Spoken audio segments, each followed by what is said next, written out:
we don't really have to worry about it, right? Because,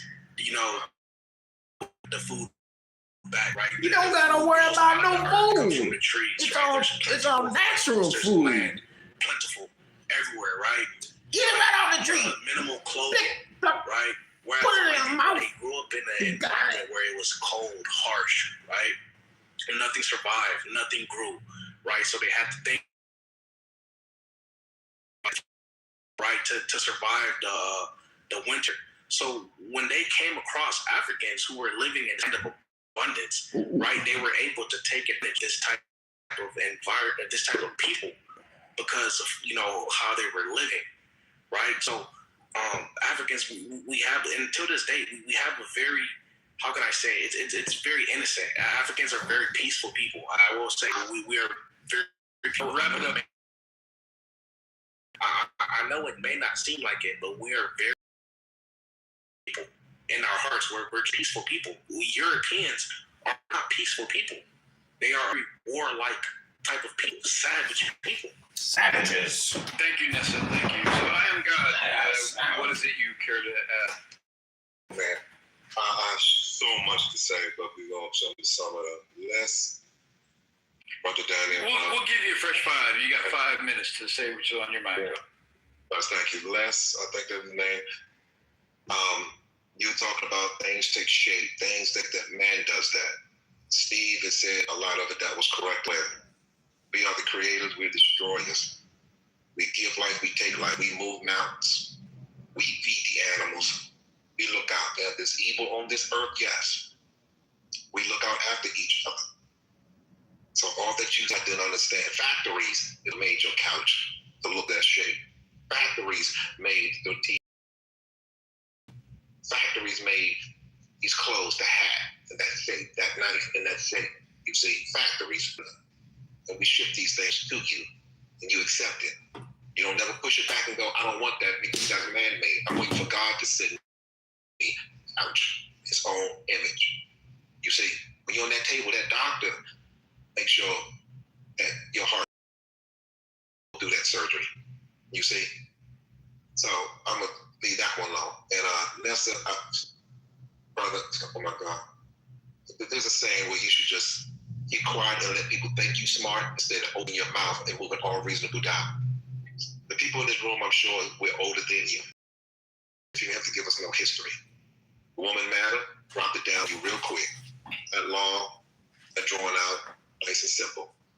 And you just sat there and said how Europeans are evil, how they're nasty. But what you didn't understand, how you just came in this room with white people and about the things you said in the manner, in the tone of your voice. So you pretty much wasn't representing good Africans. You see? So I would say, evidently, your soul isn't good. It's not nice. Just like the last man who kept saying, why would you put yourself in that area, in that room, around those people? You see? It doesn't do good for the soul. It really doesn't. It makes you respond and talk like you're talking now because you look at that. No, we wasn't blind. No, we're not looking at the world or America through this because I'm wise enough now. Got my third eye open. Don't blame no white man. Don't blame the black man. I would blame myself because the situation that I put myself in. And you should be grown enough to know now. Ain't nobody got to put you on the pot to piss no more. You should know. Don't look at that way because evidently it makes you angry. I'm just like Steve up there when he said, I don't care your race. I don't care your color. You're an asshole because you're an asshole. Now, am I prejudiced? Yes, because there's some things I don't like. There's some people that I don't like. But you're too old, brother, to be coming here, probably come to America that you probably dislike, you don't like, but you come here. You're taking our resources. You see? Then you probably go back to Africa. I don't know. But the way you're talking, I'm not in America. Okay. Okay. I said I don't know. But I said you may come to America. You may have been to America. I didn't say you are American. But why go to a place that you don't like? That's my point. I land. Thank you very much for that, God. We'll come around. First, I'd just like to say, if anybody would like to come on up Hang on, guys. Hang on, message. If anyone else would like to come on up and add to the conversation, or talk about whatever's on your mind, you can come on up and get your fresh five too. I am now going to turn it back over to JCC to decide which direction we're going to take next. Excellent. Thank you, Violet.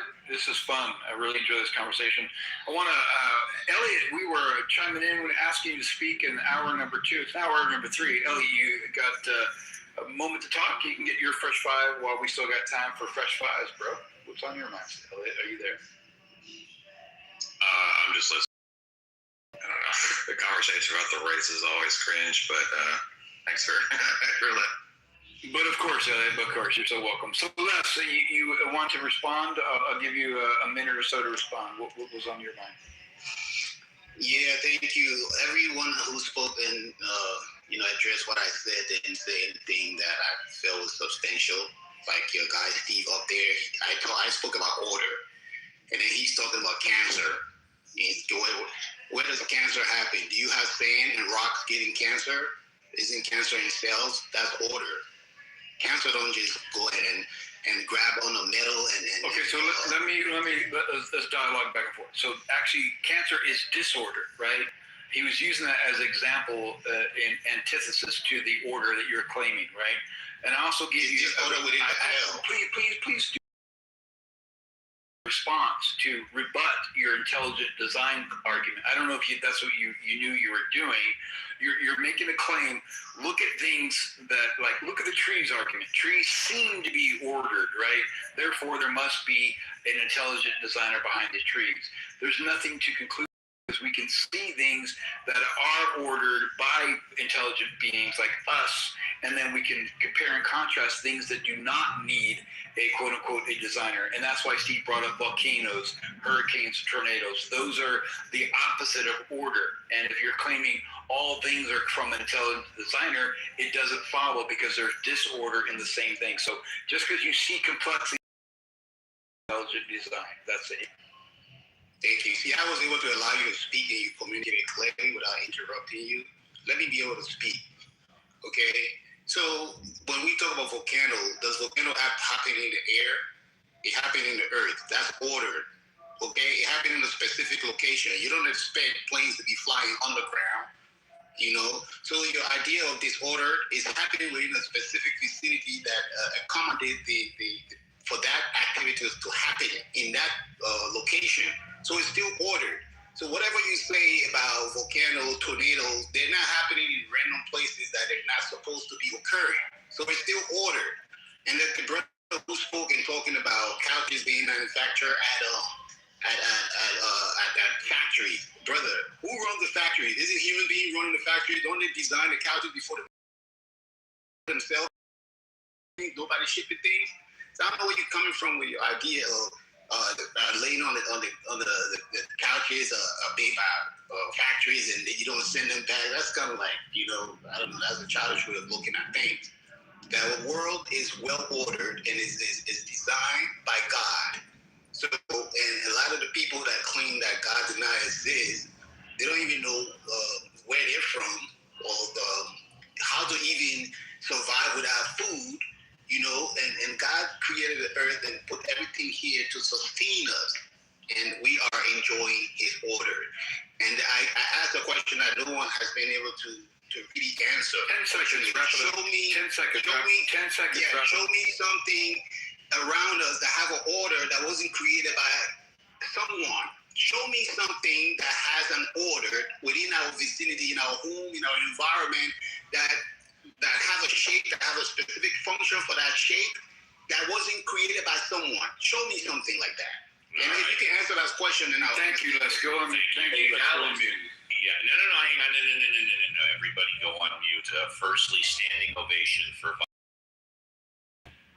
thank you guys for running the show while I took my break. I definitely appreciate it. And I want to give a quick response to Les, and then we'll go over the rules of the show and take it home for the last 29 minutes. So, according to Les, anybody that does not believe in God, this is what I gather from Les. I'm paraphrasing, but this is what I gather. If you don't believe in God, you You are not logical. You are foolish. And although he didn't say it, he did say not logical, and he said foolish. So basically, according to Les, over 500 million people on the planet, because there are a minimum of 500 million atheists on the planet. That's according to you. That's not according to me. Oh, no. That's according to statistics and numbers. Go on mute, please. Hang on. Go on mute. Go on mute. Go on mute, please. Go on mute, please. Thank you. It is a statistical fact that 8 to 10% of the population of both the United States and the world are atheists. The world's population right now is between 7.5 and 8 billion people on the planet. Now, we can go 10% of that. That would be 800 million. I took the more conservative approach, 500 million. Basically, what you're saying, Les, is if you don't believe in God, basically you're not logical and you're foolish. You did say that. So you are accusing between 500 and 800 million people of being foolish and not logical, which is fine. You're entitled to do that. We will not kick you out of the room for that. That is your opinion, and that is fine. I got no problem with that. Please go on mute. Thank you. We'll give you a chance to give your closing thoughts. It's not a problem. For those of you that are here for the first time, this is how the show works. We encourage you to come on stage and give your opinion. You can talk about whatever you want, just like we let Les give his opinion. Even though we disagree with it, it's his opinion. No problem at all. Just have a take and don't suck. That being said, I show Jonetta is next in the queue. Jonetta, it's a pleasure to see you back on the show. What would you like to talk about? Hey. If you could speak up just a little, that would be amazing. Okay. Let me see. How is that? Is that better? Yes, ma'am. Okay. All right. Well, it's a beautiful day, isn't it? Absolutely, especially because you're here. Thank you.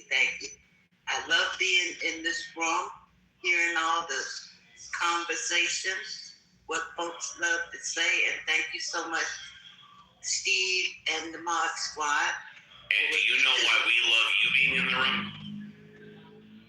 I heard you say something to that effect. In fact, I'll say the first half and you say the rest, because the show is better with you than without you. Love that. Go ahead, Jonette. Okay. All right. So what I'd like to share is a book. Actually, a couple of books by the same person. It's by a guy called Donald Grady. He's a PhD. And the title of the book is The Injustice of Justice. Now, this guy, Don Grady, he's a person who was an international negotiator, and he's like a chief of, he was with like the FBI Academy graduate, Northwestern School of Police Staff and Command. I have to interrupt you very quickly. You guys, I'm being texted by Norm. He claims he's being blocked. I sent him a direct invite. He claims he's being blocked. Just an FYI. Jonette, I'm sorry for interrupting you. Please continue. He's not blocked on my list. And I appreciate it. We don't have too many mods today, so, whatever. But and I sent him a direct text invite. Go ahead, Jonette. Okay.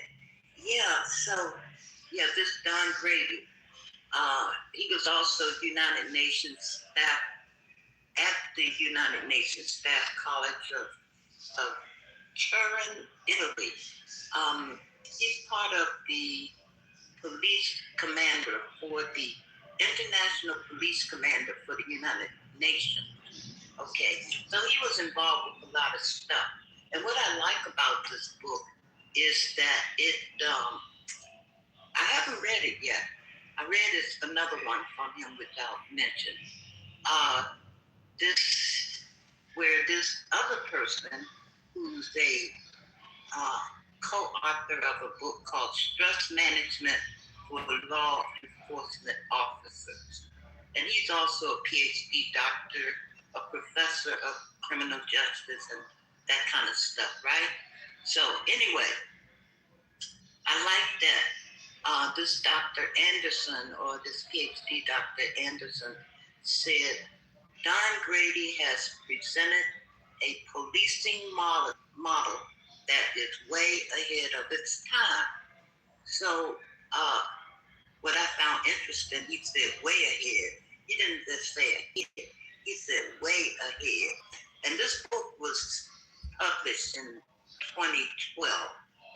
Anyway, I was led to that book actually by another book he wrote, which is The Absurdity of Compromise, the art of resolving conflict so everyone wins. So now that book actually inspired me to write my book. It was part of the inspiration for my book, The Prosperity Mission. But let me see. I wanted to say that because I work with groups who are concerned about children, we're here for the children. And because I was also in studying this stuff here, I've connected with a lady in North Carolina who has a prison ministry where she focused on the effect of imprisonment on not only the prisoner, but the family. And how when someone goes to prison, it's not just that one person, it affects the whole family, including the children. And sadly, so many folks are falsely imprisoned because we do know that there's more folks in prison than there were in slavery, I've heard. Anyway, it's a sad state of being, I would say.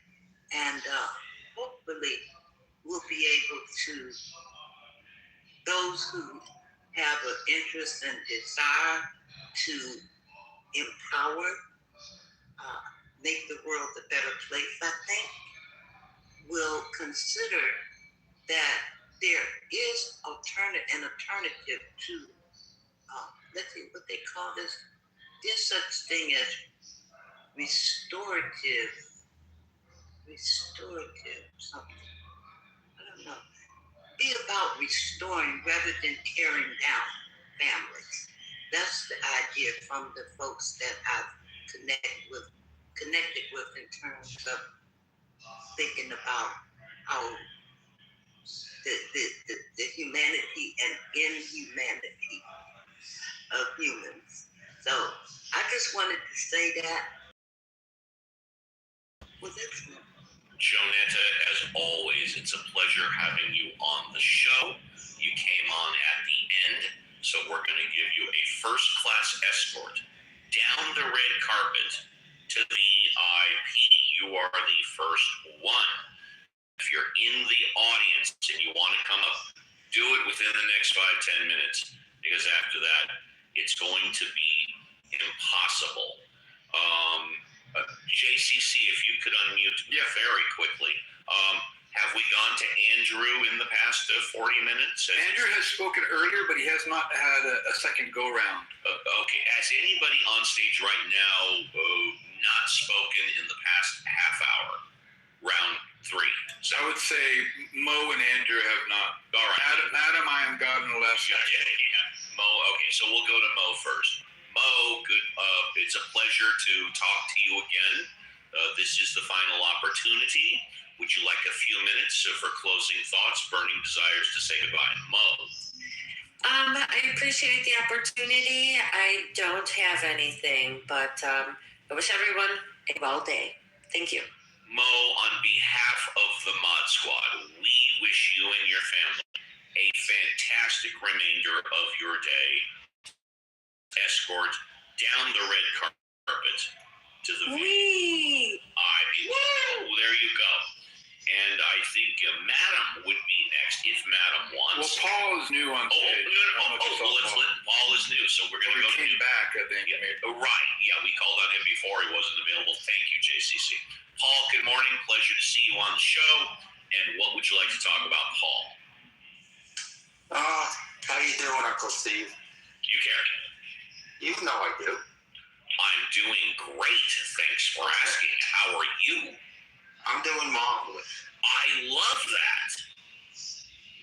I have nothing to say, but all I want to say is people stop bothering each other and respect each other and have a great week. I love that, Paul. Thank you very much. First class escort down the red carpet to the VIP. JCC, I need your help again. Do you have a recommendation who I should go to next? Andrew, maybe, or because I want Les to hang around because he asked a question for us to give a response to something that we understand that does not have order to it. And I have an elaborate response, and I hope. Well, I think we should do that now. Okay, so what is the question again? Something he wants us to demonstrate something that exists that does not have order. So there are a couple of things. That was not my question. I'm sorry. All right, fair enough. Les, what is your question? My question was, show me something either in nature or that we observe in our environment that has a specific shape, and that shape has a specific function. For example, a plane have a wing on it, and that causes the plane to fly. That is fine. That is fine. Oh, no. That is fine. Go on mute. We got it. A specific shape, a specific function, such as an airplane wing. JCC, do you understand? No, there's that wasn't created by someone. Because you want a demonstration of something that has a function that was not created by a thinking agent. It has a shape, and that shape has a tree. A tree. You know what, JCC? How about if I let you say goodbye to him with his close? You take this over for his closing thoughts, and then maybe you want to throw it out to the rest of us, Mod Squad. But you take it over for Les. Go ahead. Sure thing. So Les is asking for something that we understand, like a plane was created and made by thinking agents. I agree to that. Now there are other things like a tree. We can look at a tree and we can imply intent behind it because when we watch what a tree and other plants and fauna do, right, they provide oxygen for our mammals and other living things on the planet. We can imply that has intent. However, there's nothing pointing to it actually having intent behind it. So a tree is a great example of something that exists hand of a thinking agent. Now, a theist is going to say, yes, that thinking agent is God. However, that is a subjective belief. That is the issue there. Well, and so hang on, Les. I'll pass it around to other Mod Squatters who want to add to that to help Les understand what. Steve, what do you say? I have no idea what the fuck you two are talking about. Alfonso, are you following what I'm saying?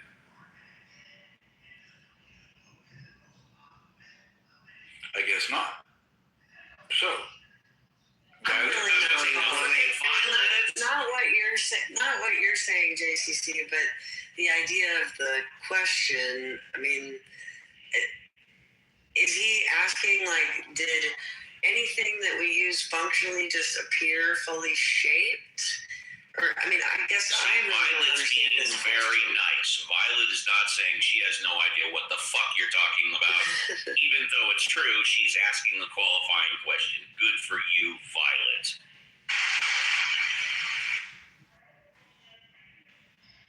I would agree that everything that has been designed by man has a function, but I mean, I guess I don't see how that applies to a creator exactly. Because, I mean, he's not just like making this stuff appear for us. AJCC, and again, because I don't understand, but what about enriched uranium? What about it? Well, does that qualify as something that man has created that have a specific shape or a specific design? Does it qualify or does it not? Because I don't understand. I don't see the analogy with that. I'm not too sure because I was going to give things that exist that do not have quote unquote inherent purpose. Right? Please do. I'm going back on mute. Yeah, no worries. But he's asking. Go ahead, dude. What do you want to say? You mentioned a tree. Yes. When you look at a tree, your example is supports my argument because the tree has a root and the root is supposed to be in the soil. Have you ever seen a tree with the leaves in the soil and the roots up? So there's an order there. I understand that. Yes, that order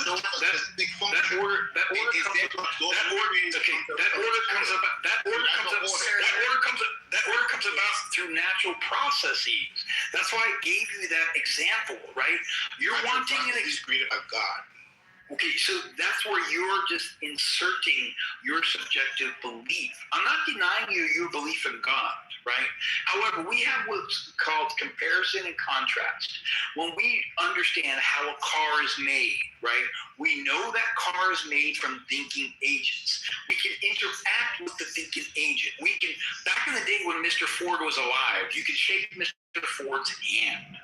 So people who say the same as the way a car was made, so was planet Earth, right? However, that is a belief system, right?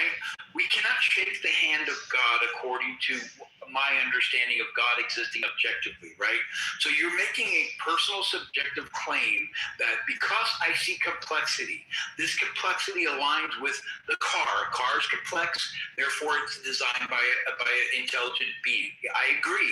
However, when you apply that to the Earth, it doesn't follow because we don't have the comparison and contrast to our understanding how the Earth came about, right? It came about through gravity and stardust within space. We don't see a person, a thinking agent putting it together the same way we do a car. That is the problem, Les. I hope you understand. No, I don't, because when you look at science, there's a lot of aspect of science that you don't have a direct molecule that you can. When you look at, I know I'm interrupting you. When you look at science, there has never once, not once, ever been a scientific. Let me finish. Don't interrupt me. Do not interrupt me. Do not interrupt me. There has never once been a scientific experiment to prove or disprove the existence of God. I'm going to give you 2 minutes to give your closing thoughts uninterrupted, and then we will give you a first-class escort to the VIP. Thank you. So what I was saying is, when you look at science, even we have electrons. Have you seen and touched an electron before? But you believe it's there, right? So why wouldn't you believe that God is there based on all the evidence that is around us? But they have something called the Pauli exclusion principle, where it said no two electron, no two quantum element can be in the same space at the same time. And let's say if we're trying to, the horseshoe crab, for example, the blood of the horseshoe crab is used for biological tests. You don't see the virus, but you look at the chemical reaction and the readout. They have a colorimetric readout. So if I'm testing for virus using the horseshoe crab blood, I'm going to look for a color that is produced as a result of my experiment. So I don't see the virus. I don't know the virus there, but I have evidence of the virus being there because I see the color which I designed my experiment to let me know that the virus is there. You understand? So science, when you talk about science, not everything in science is definitive. Some things are inferred, okay? We can infer that this is happening because of our readout and what we get as a result of our experiment. So that's the exact same thing you can infer that there is a God because there is an order to the universe. The sun, you expect it to come out tomorrow, and the sun rises from the east every day and sets in the west every day. That is order. God designed everything. So for you to come here and look at all these complexity and order that is in our universe and say it's all happening based on a big bang, I mean, come on. that's like elementary, okay? Because if we ask you, you talk about the Big Bang, we say, what is the Big Bang? You say it happened from a particle. Where did the particle come from? It's the God particle, or now you call it the God particle. Huh? You still say there is a God within your own theory of the Big Bang, and you say that the universe is expanding infinitely. Those things were plausible when people didn't have knowledge. Now people have knowledge to think, to know that the universe is not just designed randomly where you have bacteria. When you look inside of a cell, you look at a mitochondria. It has a specific function. It's 60 seconds, sir. Okay, 60 just to produce seconds. energy. You have the lysosome that clean up the cell. You have the semi-permeable membrane. Let's just take a cell that we don't even see that exists in our body. The amount of order that is in that cell is not even an accident before you can say there is no God. From the microscopic things that we do not see to the most complex thing that we see, everything has an order. It's all designed by God. You can talk to your elementary student and convince them, but no adult with brain cells will ever believe that there is no God. And if you do believe that, yes, you are insane. That is my stance. Thank you. Do not go away. Please hang out for a few minutes. First class escort to the VIP. And I want everybody in the audience and the mod squad to listen to what I have to say. Get your tape recorders ready. What we just experienced is exactly why we do this show. And it is exactly what we say once an hour. We encourage everybody, regardless of if I agree, disagree, like you, don't like you, to come up and get your fresh five. Just have a take and don't suck. Les clearly had a take, and he didn't suck. I completely disagree with him, but he is a classic example of why the show is designed the way it is designed. And I will say this, and then we'll move on to Andrew. For Les to say that if you don't believe in God, and he didn't say you're an idiot, but he did say earlier, He said we're insane. He said we're insane. No less, we're not insane. I can tell you for 100% certainty that I am not insane. JCC is not insane. Violet believes in God or a higher power, but she's on the show. And the other 500 million plus atheists on the planet are not insane. Alfonso's not insane. Oh, I'm sorry, I forgot Alfonso. And he's not insane. So the only thing wrong that you said, the only part of your take that did suck, was because we don't agree with you. We are insane. I know plenty of people that believe in God that have enough respect for me and other atheists not to call us insane. You, on the other hand, find some reaching desire, not only once, not only twice, 3 times, to call us insane. I got news for you. We're not insane. Andrew, pleasure to see you on the show. Would you like some closing thoughts? Speak for yourself. Exactly. Yeah, I've been cleaning my fridge listening, so I wouldn't have had an opportunity to speak. You've been cleaning your house. My You fridge. said fridge specifically. Okay, fair enough, fine. But, I would have appreciated an opportunity in each of the hours. However, that didn't work out that way. And I know you love me. We called on you in order. I'm sorry. I humbly apologize for that.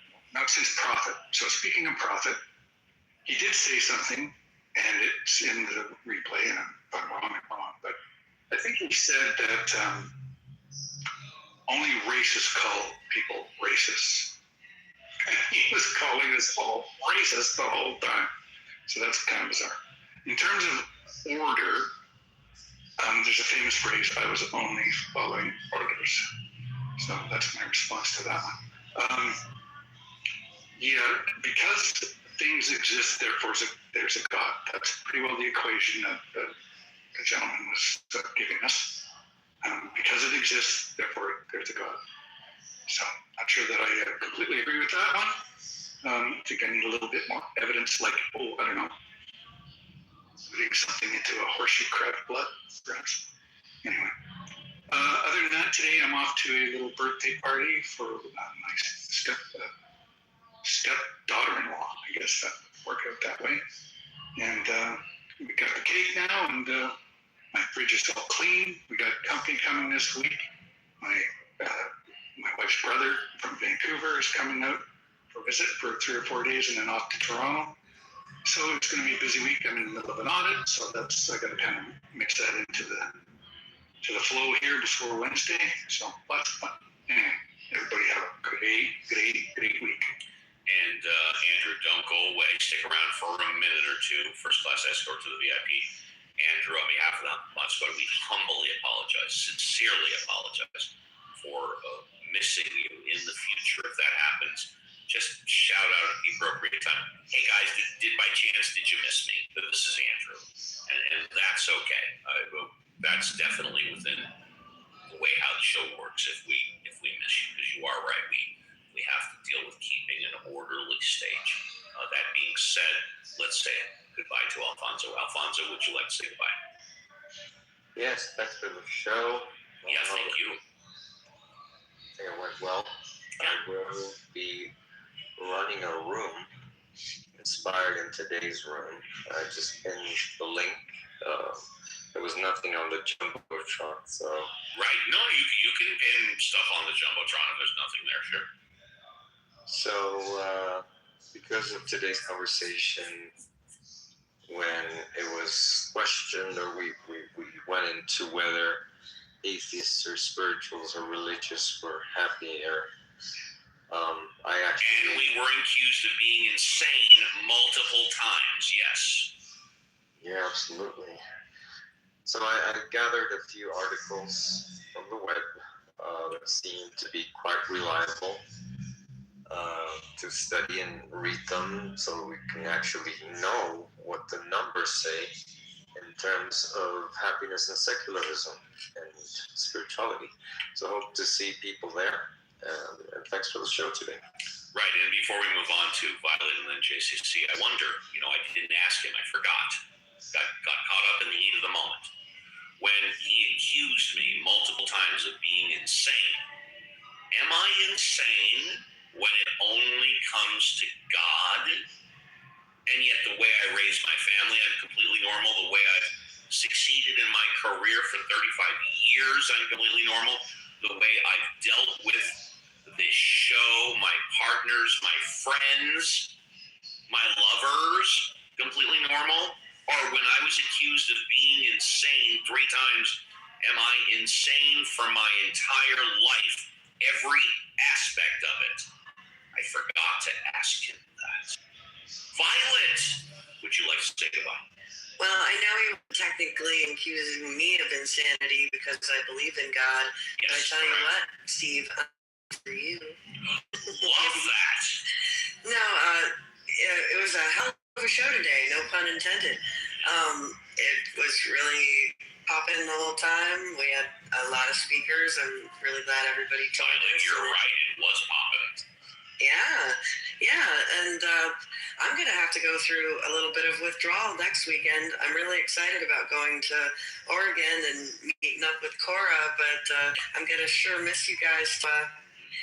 I hope everybody has a great next 2 weeks, and I won't be able to see you, but I completely understand the logistical nightmare. Yeah, exactly. But another time, Steve, I'm going to get out to Cali. I know you'll roll out the red carpet. I've got a guest room waiting for you and your hubby anytime you want, sweetie. No problem. All right. Well, I will see everybody again in 2 weeks, and goodbye for now. And last but not least, JCC, standing ovation. Fucking excellent job taking control first half of hour number 3 with Violet, running the show, in the way that I wanted you to run it. Would you like to say goodbye? Of course, Steve, and thank you so much. And Violet, thank you for co-modding with me. It's always a pleasure having you by my side, whether you're taking the reins or I'm taking the reins. I think we're a great team. And Steve, thank you so much for your compliments. I appreciate it. Les, so I definitely want you to hear this. I don't think any of us atheists or any of us mods have insinuated God believers were insane. So I do appreciate that the courtesy goes both ways. There's no necessity for saying either one of us are insane. It is your belief that God exists, and I would not take that away from you. However, when it comes to discussions on whether or not it's a requirement and necessity and exists in objective reality, that is the problem. Like Steve said before, there's nothing definitive to demonstrate God does exist or God does not exist. It is a belief. Now, when it comes to science and scientific method, you are correct. It does change. It changes with more information, more data, that we lean towards the better information and we change the position. However, it doesn't change that drastically. It actually improves and expands on that theory, and it supports it better. So that's how it works. So this claim that God must exist, that's your belief, and that's where it lies. And I would never take your belief away, and I would never call you insane. So that's all. But to that, a great Sunday, great room, great pop and convo, and thanks again, Steve, and wish you all happy trails. And Violet, I'm so happy you're going to get to hang out with Cora in real life. How exciting is that? That's all. Yeah, and I would be more than happy to further discuss insanity because us atheists don't believe in God. I have never called anybody who believes in God insane. I believe it's perfectly logical to believe in God. I also think it's perfectly logical not to believe in God. There is evidence on both sides of the aisle. I just believe that the evidence on the side against the existence of God is more compelling, more believable, and more substantial. I realize the majority of people, 80 to 90%, believe the evidence in favor of God is more believable, more substantial, more compelling. But I'm not going to call anybody insane because of their belief. I don't even call flat earthers insane. Okay, and I know that the world is not flat. But that being said, we are done. On behalf of the Mod Squad, we wish you and your families a great remainder of your weekend. We will be back next Saturday, 7 a.m. Pacific Standard Time, 10 a.m. Eastern Standard Time, and next Sunday, 7 a.m. Pacific Standard Time, 10 a.m. Eastern Standard Time. Take care, everybody. Goodbye. Be careful on the clubhouse streets. And JCC, why don't you say the standard last words for the show? Another great show in the bank of bullshit and wasted.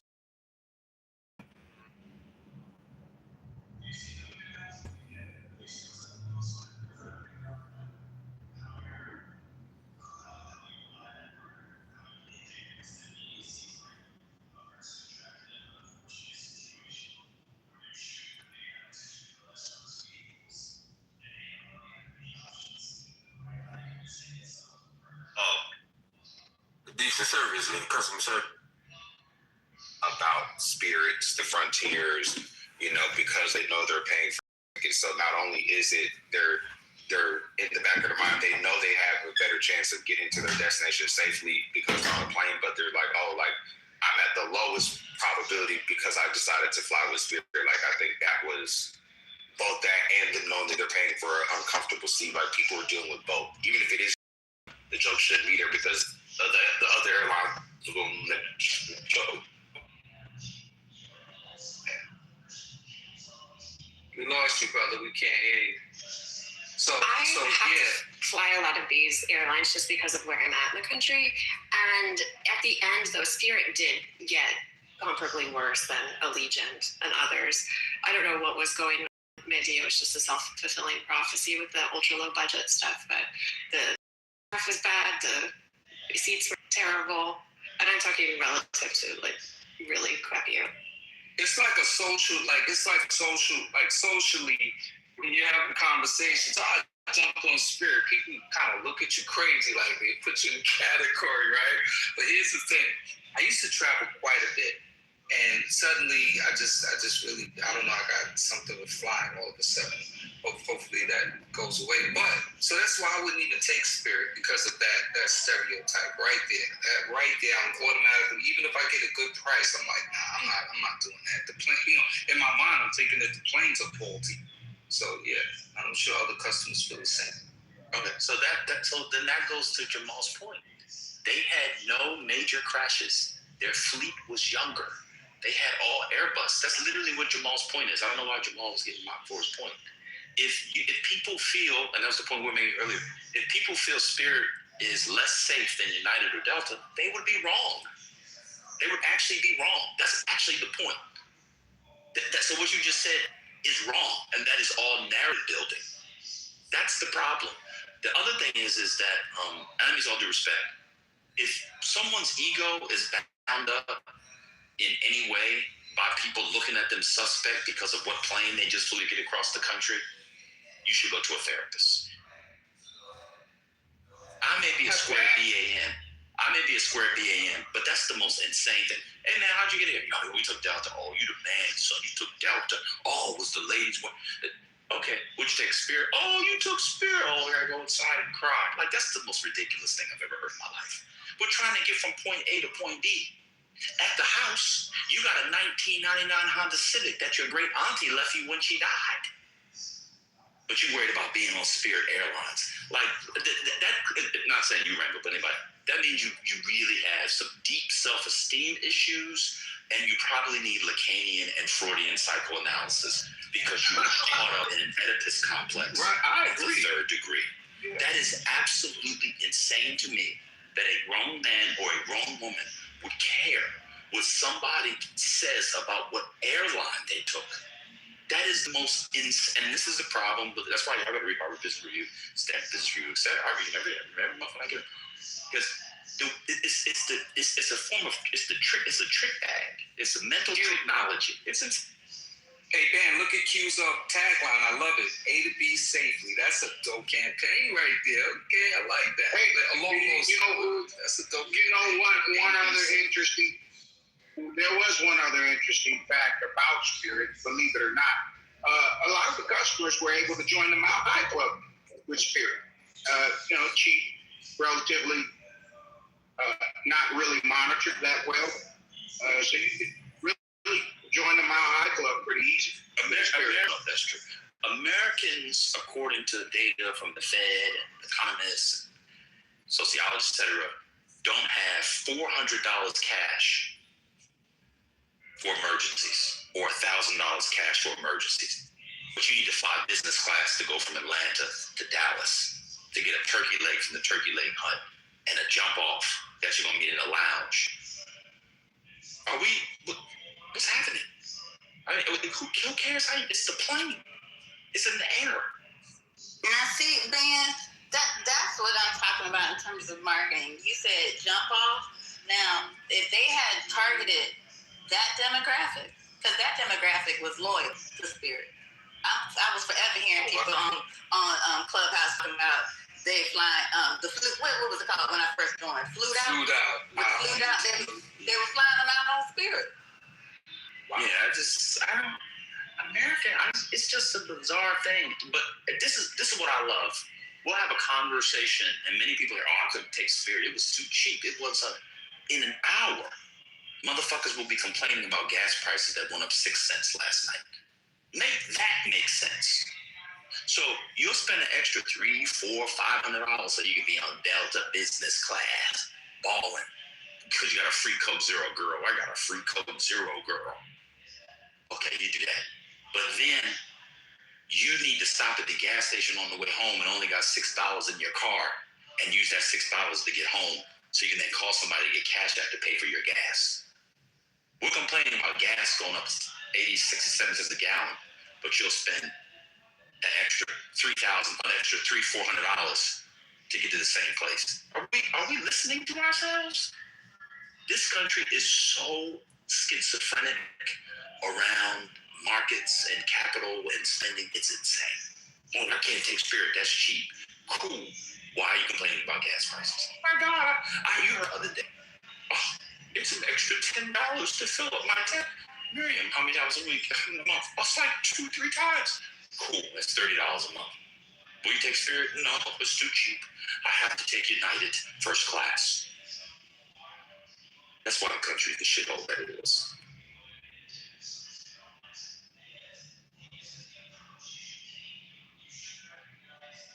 That is very bizarre. That is so true, though.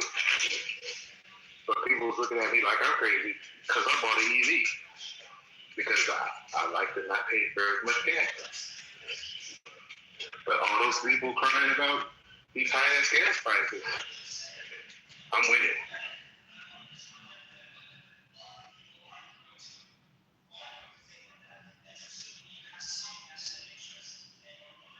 To the Spirit one time and had almost the whole back of the plane.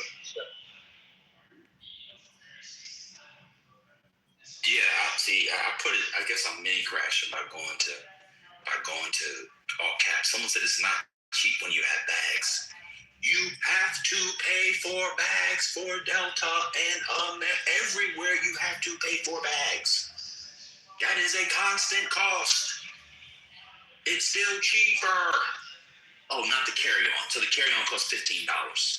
Like, what are we doing? Let's look it up. Spirit cost or carry-on. $36 to $65. Still cheaper. That's crazy. This is what you do. That's crazy. Wait, when you have multiple carry-ons, you can only take one carry-on on the other one too. See, people are just not making up. People just making stuff up. Now it's multiple carry-ons. You don't do multiple carry-ons with Delta. You have to check those bags. Huh? This is what you do. There are bags online. I bought 5 of them on Amazon. They have the same volume as your carry-on bag, and they just happen to fit in the Spirit thing. Guess how much they are? $3.99. All you gotta do is spend $80 for a bag. Those little bags, they're thinner, but they have the same volume. You could buy those bags. I know you said multiple bags. You have to pay for multiple bags for Delta as well. But wait a minute. I know people are not suggesting, or Sanu is not suggesting, that Delta, United, American, you get free multiple bags. I'm confused. Air France will weigh your personal item and charge you if it's over 13 kilograms. Oh, Sunu's gonna come up. Hey, what's up? I'm trying to understand what you're saying, bro. I don't know if you're a male or female. Yeah, what I was saying is that the carry-on you have to pay for it with Spirit. But if you go on a regular flight, you don't pay for the carry-on, but you pay for your other bags. When you add everything all together, when you're somebody that travels with multiple bags, when you add everything all together, it's the same thing. That's all I was saying. I know, but it's only a $35 difference. And the Spirit ticket is but I don't just have the carry-on. That's all. No, I know. On the other airlines, you also have to pay for bags now. That's my point. Yeah. So if a bag costs $30, I know, but the point is, when I went to Florida and I had a carry-on and a checked bag, when you add the carry-on and the checked bag with Spirit, and then you go on a Delta flight, it's the same price. it is That's not. what I was saying. Because when When I went to take Florida, Delta, it was. That's what I was saying in the chat. all right, cool. When you take Delta, how much are bags for Delta? Bags I don't for remember. Delta. I'll have to go to my receipt. Bags for Delta cost Is it like $45? $45 and $55. Yeah, and The I third just bag paid is the $200. The carry-on free. I paid the $45, and then when I go on Spirit, I got to pay for the $35 for the carry-on, and then I have to pay for my check bag. The That's what I'm saying. $45 is the same across each one.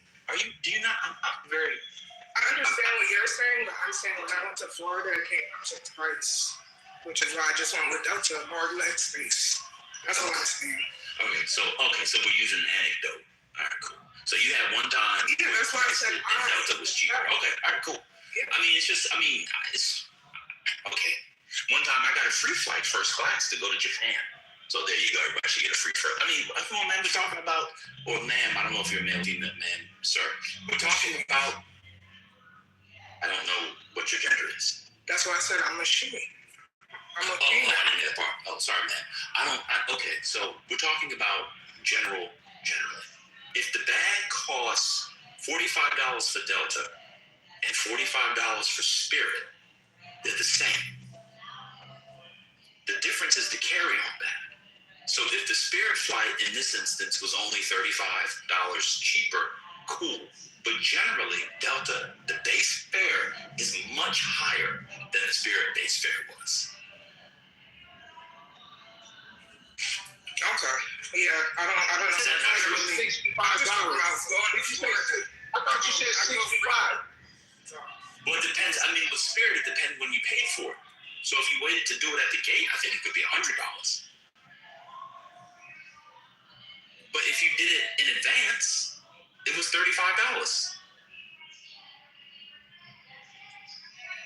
Again, and the other thing that these carriers did that Delta does not do is point to point. There's a lot of airports Delta doesn't fly into. These places did that, but I get now, and now Spirit is and Delta the same price. But as someone who, also good morning, everybody. As someone who's flown almost twice a week for like the past 3 years, I agree. Like Spirit was always the cheaper and more convenient option. Yeah, they were selling ramen noodles on the plane, and they've been a little bit less. You get that less like hospitality, but it's always been by and large cheaper. Like the only time I would take like a Delta or American Airlines is if it wasn't direct flight there or it wasn't the time, the convenience of it. But I think the biggest difference is like if you go on one trip once a year or once every 4 years, you get on a plane and it's fine. Yeah, it's the same like going to Disneyland. But by and large, Spirit was always a cheaper, more, and also too sometimes more convenient option. I think you just got a bad rep because everybody loved to hate on Spirit because it's Spirit. It's the great high in the skies, as some people say. So it's interesting when I hear these conversations about that.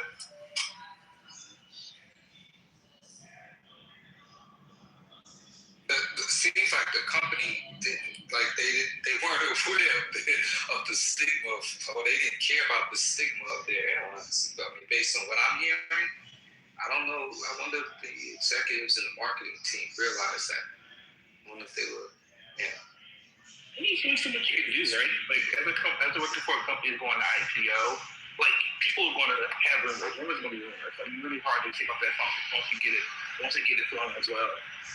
So it also bears noting that it's not only the so-called low-cost carriers that charge for carry-on. I don't know if people know United has what they call a basic economy. You have to pay for carry-on there as well. Just give it time. You'll be paying for carry-on Delta soon. I think it's only free if you're a Delta member, right?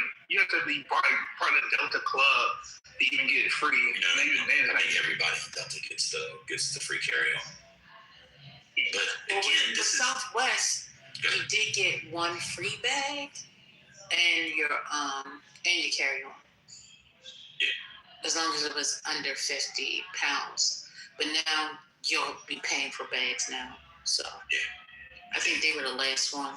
Yeah. So it appears that Spirit might have been the innovator, and people are now just following what they did. I don't know. People think that there's a thing in America where if you pay more money, you think it's safer. I don't know why people believe that. And I guess according to the Rambler, when you got to your destination, you got clowned if you flew Spirit.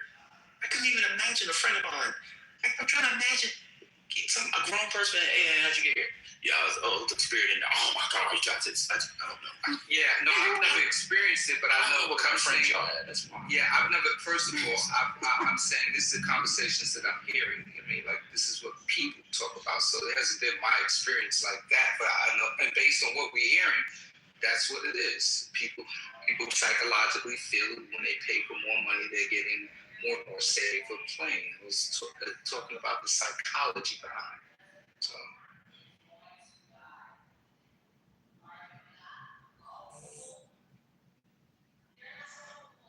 And you know how this country is. Everybody want to floss. Everybody want.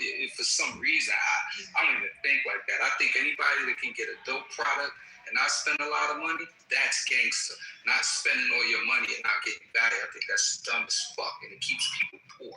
That right there keeps people poor, wanting to look a certain way. That keeps people poor. It's a poor mindset. They don't think about value and none of that. But yeah, you hear this all the time. This conversation about spirit. The other thing again about spirit, because Jeremy put this in the chat, I just want to respond to that, is it means you're budget conscious. It's also the route. They would fly direct routes to a lot of places that the other airlines don't. If you want to fly into New Haven, for example, that's usually only the low-cost carriers that fly into a place like New Haven. You have to go to Hartford. You can go from like a New Orleans direct to New Haven on Breezy. I think it's called Breezy. Shout out to, can't shout out Chris Brown anymore. But it's also a matter of routes. So when you get rid of these carriers, you're also getting rid of. It's not just the whatever. I'm done for the day. Yeah. All right, so we're moving on. Is that? You don't have to move on. I'm sure people really now get to the before portion. Do that. What buffoon? Who's laughing? The point-to-point stuff is very good. Just with that.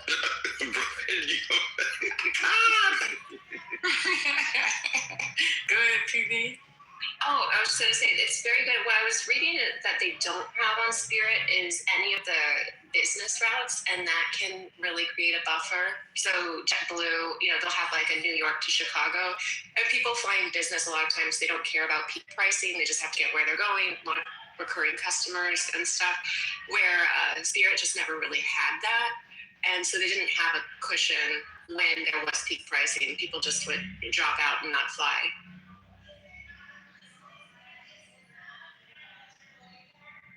You said it didn't have business routes? Not in the same way JetBlue does. And also, maybe certain companies wouldn't select, for a lot of reasons, people are saying a budget airline for their employees. Right? People tend to pay a ton of money for business seats for their employees. I've never had a city that I couldn't go to because Spirit. It was actually better. Like Denver Frontiers actually wasn't more convenient once. It'll be JetBlue. Actually, JetBlue only go to like Northeast, right? It was very selective what JetBlue goes to. Are you going to put your employee on Spirit, or are you going to put them on JetBlue or American, United, whatever? Whatever's cheaper for my account. That's what we do. You know what I would do? I would give them an option. And I would say the difference in price, you can add that to your per diem. Or you can add, you know what I'm saying? Like, there's a way to do it. But I do want to say this. I said I was going to be in, because I'm not going to crash. I really talked about this. The Delta thing, black people, I don't do race things. Real warning to the people don't like race talks. 2, 3, 4, 5, 6, 7, 8. All right, it's an 8-second trigger warning. Can't do 7 because Kevin said that you can't do 7. The Delta thing is Atlanta ghetto fabulous bullshit. It's a bunch of people in Atlanta. It's an Atlanta ghetto fabulous bullshit where people swear that these parvenus, high class, high culture, elite. I take Delta as if it's your PJ. And it being in the Atlanta hub is a bunch of ghetto fabulousness. That's what it is. I'm telling you, that is the narrative and the effective attachments that people have had with fucking Delta because it's Atlanta based. And people started rapping about flying on Delta business class. That's exactly what it is. It's a ghetto American airline. You can go to a basic airliner in Europe and their airline make Delta look like a trailer park, a trailer in the ghetto. It is a basic. It's Atlanta ghetto. That's what it is.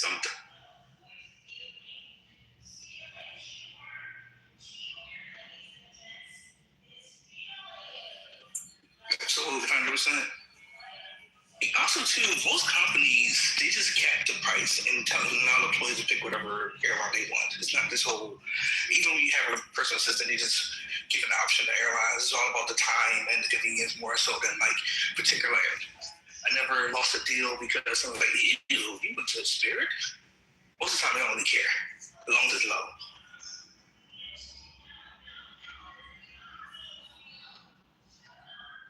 Yeah, it's true. When I was, used to travel a lot, we dealt with a travel agent, and people in the travel industry know they have shit in bulk, right? They were a national travel agent, so it didn't really matter. We did fly Delta a lot, but we also fly United. I think we fly United more. And I asked her, I'm like, what's up with United? I don't feel like going to Newark. She's like, well, we do get these things in bulk, and you're moving a lot of people. I was like, oh, okay. It didn't matter to me. I just didn't like going all the way to fucking Newark, New Jersey. It's not my favorite place to go. When I could just go to LaGuardia or JFK. But as far as Europe, it's true. EasyJet. Is he still here? Igor brought up EasyJet. Really nice planes. Reasonable prices. Even the airports are better. That's a whole nother discussion. Our airports compared to everywhere else, but European airports and our airports, like you ever gone through Germany? I wouldn't say so much about Heathrow. Heathrow is like a fucking city. But yeah, that's what I wanted. City airport's the worst site. Was it $500 million visit? Like the actual thing, was that because it's kind of told cost by fee because I just doing some research that the government was going to take 90% stake? Did y'all talk about that or hear about that? Yes, sir. That's the genesis. Yes, we can.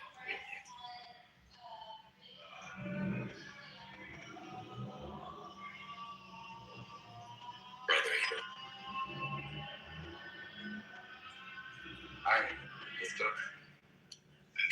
I don't want to get into it, but this airline thing, it's all habitus. It's all habitus. It really is. It's all habitus. Bourgeois habitus. Yeah. Oh boy, would have a field day. Taste. Oh.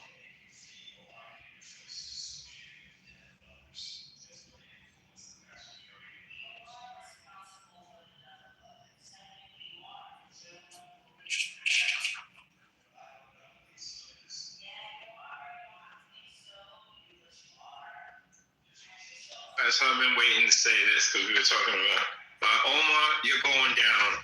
The Sixers are going.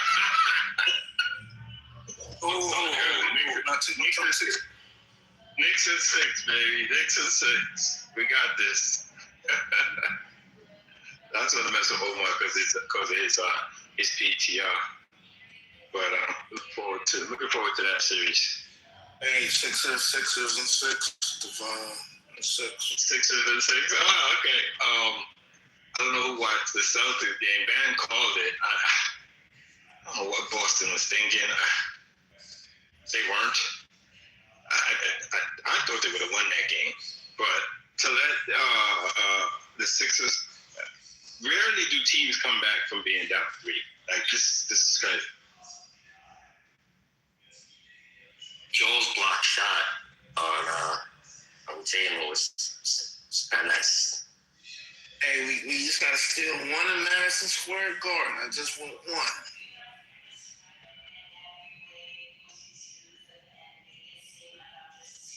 Omar, you going to any of the games in Philly or not? Absolutely. I know it's a long drive in Delaware, but I'm going to be outside. Absolutely. Philadelphia. Be outside, Mr. Cool Man. Where you watching the games at? I'm going to listen, if the Knicks win, they're gonna call the National Guard. They were acting crazy over this Atlanta series. It's my city. Something wrong with these people. Man. Something really wrong. don't know how to act. I pray if we New York is gonna stick it to some kind of black hole or something. It's just gonna be crazy.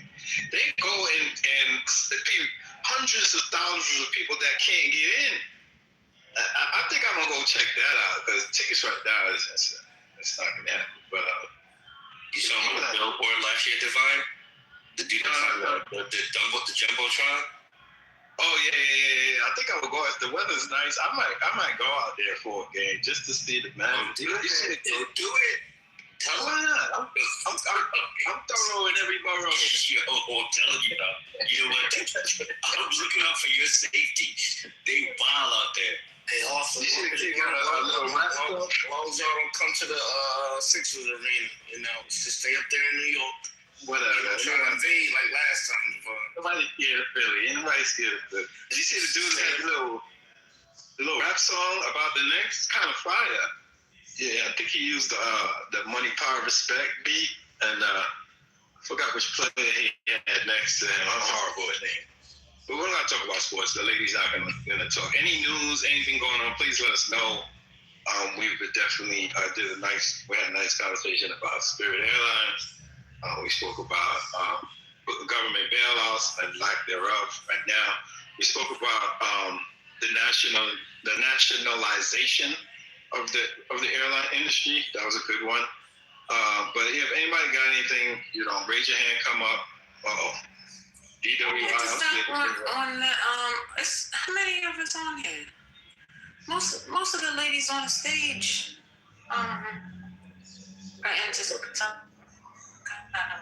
If you can change subject, you can. Yeah, I mean, don't do it on my game. No, that's whatever. I'm the only day sports guys and athletes. Excuse me? These women take enough to do the First lady, you women, you treading water. I don't know. Please. You going in and out, first lady. Can you hear me? Yes, I can hear you now. Okay. Yeah, I said, don't stop on behalf of the ladies because the women take a lot in this space. We don't need you putting any additional fault onto us on this wonderful Sunday. So if you guys want to stop talking about sports, do it on your own, not because of the ladies. Thank you. No, it's not a fault. I just didn't want to alienate anyone. I know you guys, you first lady, yes, and the women on stage definitely are sports watchers. I'm not going to repeat what Omar said. He trying to. Welcome DWI to the stage. I'm scared to bring you up. Please tell me what that stands for. Because it stands for Damian Williams Influence. I'm probably one of the first influencers that was using that word back in the early 2000s before they made influencers on the internet. And I didn't even know what it was going to be until now. But you can call me Daquan? The Podfather. All right, welcome to the stage. Welcome, Mr. to the stage after you made your way up. Again, the mic is open, guys. Y'all can continue to talk sports or whatever. Any breaking news, please let us know. I seen the topic about the Spirit Airline, and I was like, all right, since you went through that already. Then I seen... Go ahead, brother.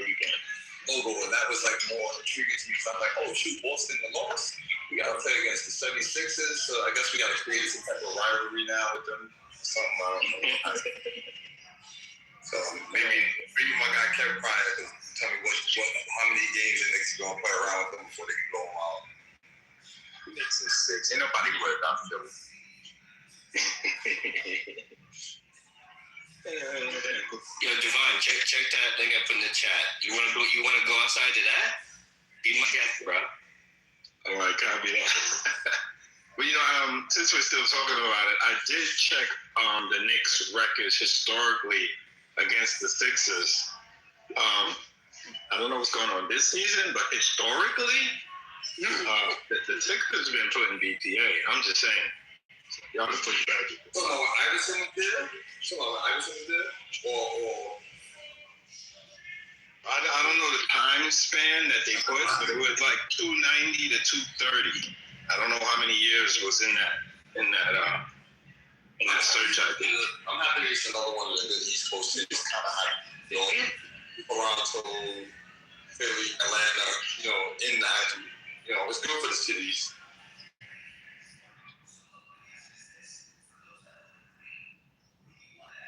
That ain't nobody's word. Go ahead, Kev. Tell bad. Philly put out a mandate where they won't allow anybody without a Philadelphia or surrounding areas credit card address to buy tickets. Because we took over the last time we took over the arena, so no paper. And B was limping off the court last night. I mean, like, what are we talking about? Yeah, that's nasty work. Wait, if you don't have a credit card, you can't buy a ticket? What? They put a mandate because obviously, you know, they had to wait to. They knew obviously they got game 3 and 4. You cannot buy a ticket. I mean, do their ticket. I don't know who they use, Ticketmaster, whatever the preferred vendors. Obviously, people can sell their tickets, but you can't buy a ticket direct if you don't have an address attached to your credit card within the Philadelphia or surrounding areas, like South Jersey, for PA, Delaware area, but they won't. If you're in New York or North Jersey, they'll refund you your money. And that just came out today. Crazy. Hey, Kevin, and we're not selling no tickets to y'all either. Yeah, so, you know. They'll be selling tickets, trust me. When people start offering money, they're going to start selling tickets. Just like the last time. I mean, listen, Philly has come a long way. Like I said, obviously, MB had the hernia. Some type of surgery last month. He's back, and then Paul George had 25 games off, so he's kind of fresh. And Maxi's the truth. I mean, listen, y'all deserve to be Boston, but I think the way the Knicks are playing right now in a whole different groove. I mean, Kevin, the wings are finally starting to defend. You know, Embiid owns Carl Anthony Towns, right? You know he owns him, right? Yeah, I know. You're still gonna lose. After all that, they're still gonna win. Oh my God! After all that. I just think the Knicks take care of business. Hey, man, be quiet on the Washington Bullets, man. You can't come in this argument, bro. I'm not a Bullets fan. I'm not a Bullets fan. And after all that, he's still gonna win. Oh my God. Yeah, it would be very hard for me to see the Knicks losing, but they would be the team to lose.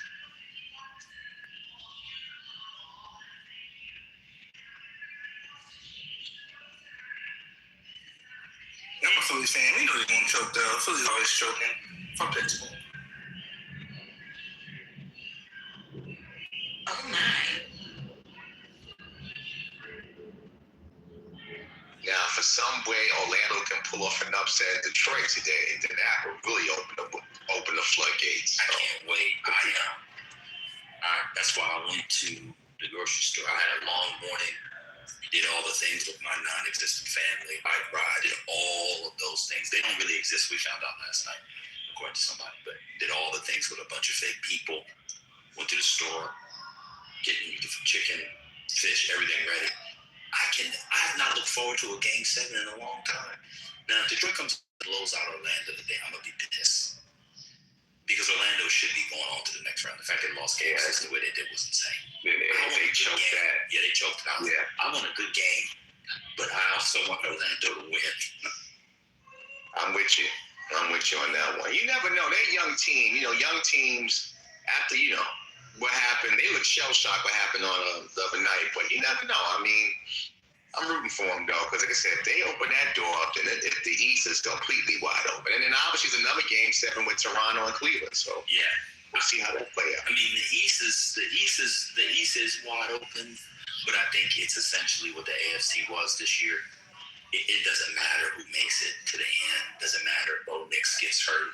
They were going to lose to whoever the NFC was. Didn't matter if it was the Rams or if it was Seahawks. Yeah. Won.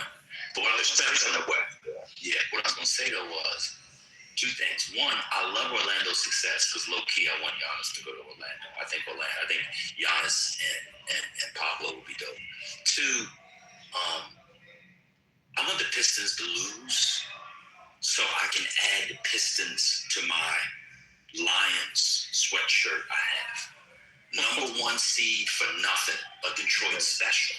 That's nasty. The way the Lions lost to the Washington Commanders 2 years ago was an abomination. If this Detroit Pistons team loses to Orlando, Jesus himself should re-resurrect. That was the Lions' year that year, right? When they lost to Washington. That was the year everybody said they were ready to go. They should go Super Bowl. Yeah. 15-2. Everyone on the defense got hurt, but they were still winning. And they lost by double digits against a number 6 seed with a rookie quarterback and a roster that had been turned over by like 60%. Other thing I will say today on the Orlando, Detroit. Yeah, I think I said it. I haven't looked forward to a Game 7 like this in a while. I'm not as much looking forward to the Toronto Cleveland one. But I will say this, and I'm a LeBron fan, but the East is giving LeBron didn't have much competition in the East. This is the kind of East where if LeBron was in the East, he would just carry the team all the way to the end and get clobbered in the finals. That's what this East is giving. Sorry. Look, 90% of our look, Kevin. Now 90% of the defense, 90% was on IR. This is about the Lions. They were so hurt. They were double-digit favorites. They were so hurt. I have a whole YouTube set of bookmarks with predictions from the week after Washington beat Tampa Bay, where people were saying, it doesn't matter. And remember, David Montgomery came back that game. He was coming back. Yeah. He was coming back that game. I had a whole thing on them saying that the Lions was going to smoke Washington. Whole thing about how they didn't have to worry about Washington. A whole thing. Now, 90%. It's amazing how before the game, Detroit knew they were going to win. After the game, they have an excuse. You cannot lose as a 10-point underdog to a 6 seed at home as the number 1 seed with a rookie quarterback. Yeah, that's playoff battle tested. No, you can't lose that. 100%. Yeah, you can't lose 100%. And by the way, I say Washington, brother, because of Doc. You'd have to know Washington. But you just have to know football generally. You don't know anything about the sport of football. Oh, my God. You're right. I forgot. I'm sorry. I apologize. I thought we were talking about soccer the whole time. God bless. I didn't.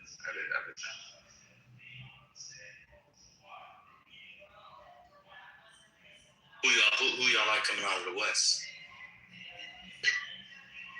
Hard to go against OKC. I mean, I think obviously San Antonio can give them a series, but until proven otherwise, I just think the Thunder are the class of the West.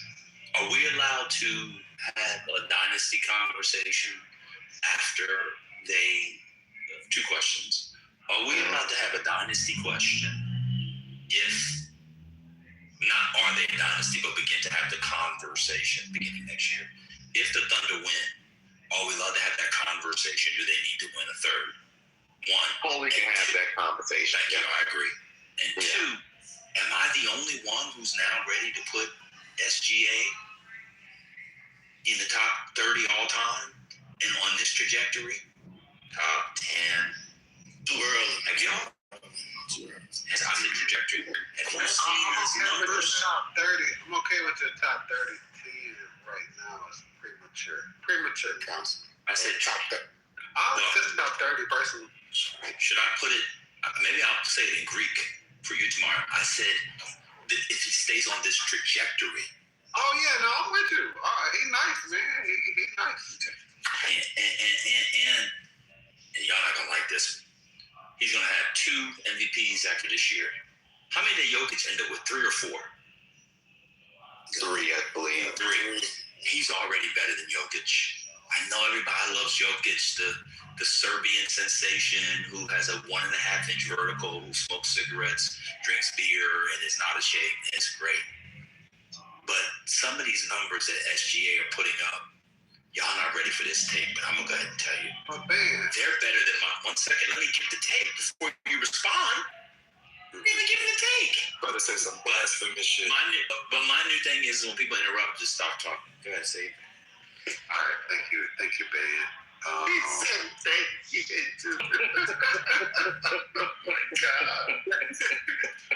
Just like Giannis don't have to deal with Elijah Woods and David Robinson and Patrick Ewings, Shea don't have to deal with defense from Scottie Pippen, Michael Jordan, killers. And so it's easy for him too. Just to be fair, so when we put him up, line him up to greats, I look at if Michael Jordan was guarding him and he had to guard Michael Jordan, he would be getting that work as well. So we have to put it in context. So I think it's premature. Top 30, I'm fine with that. One of the things I love about that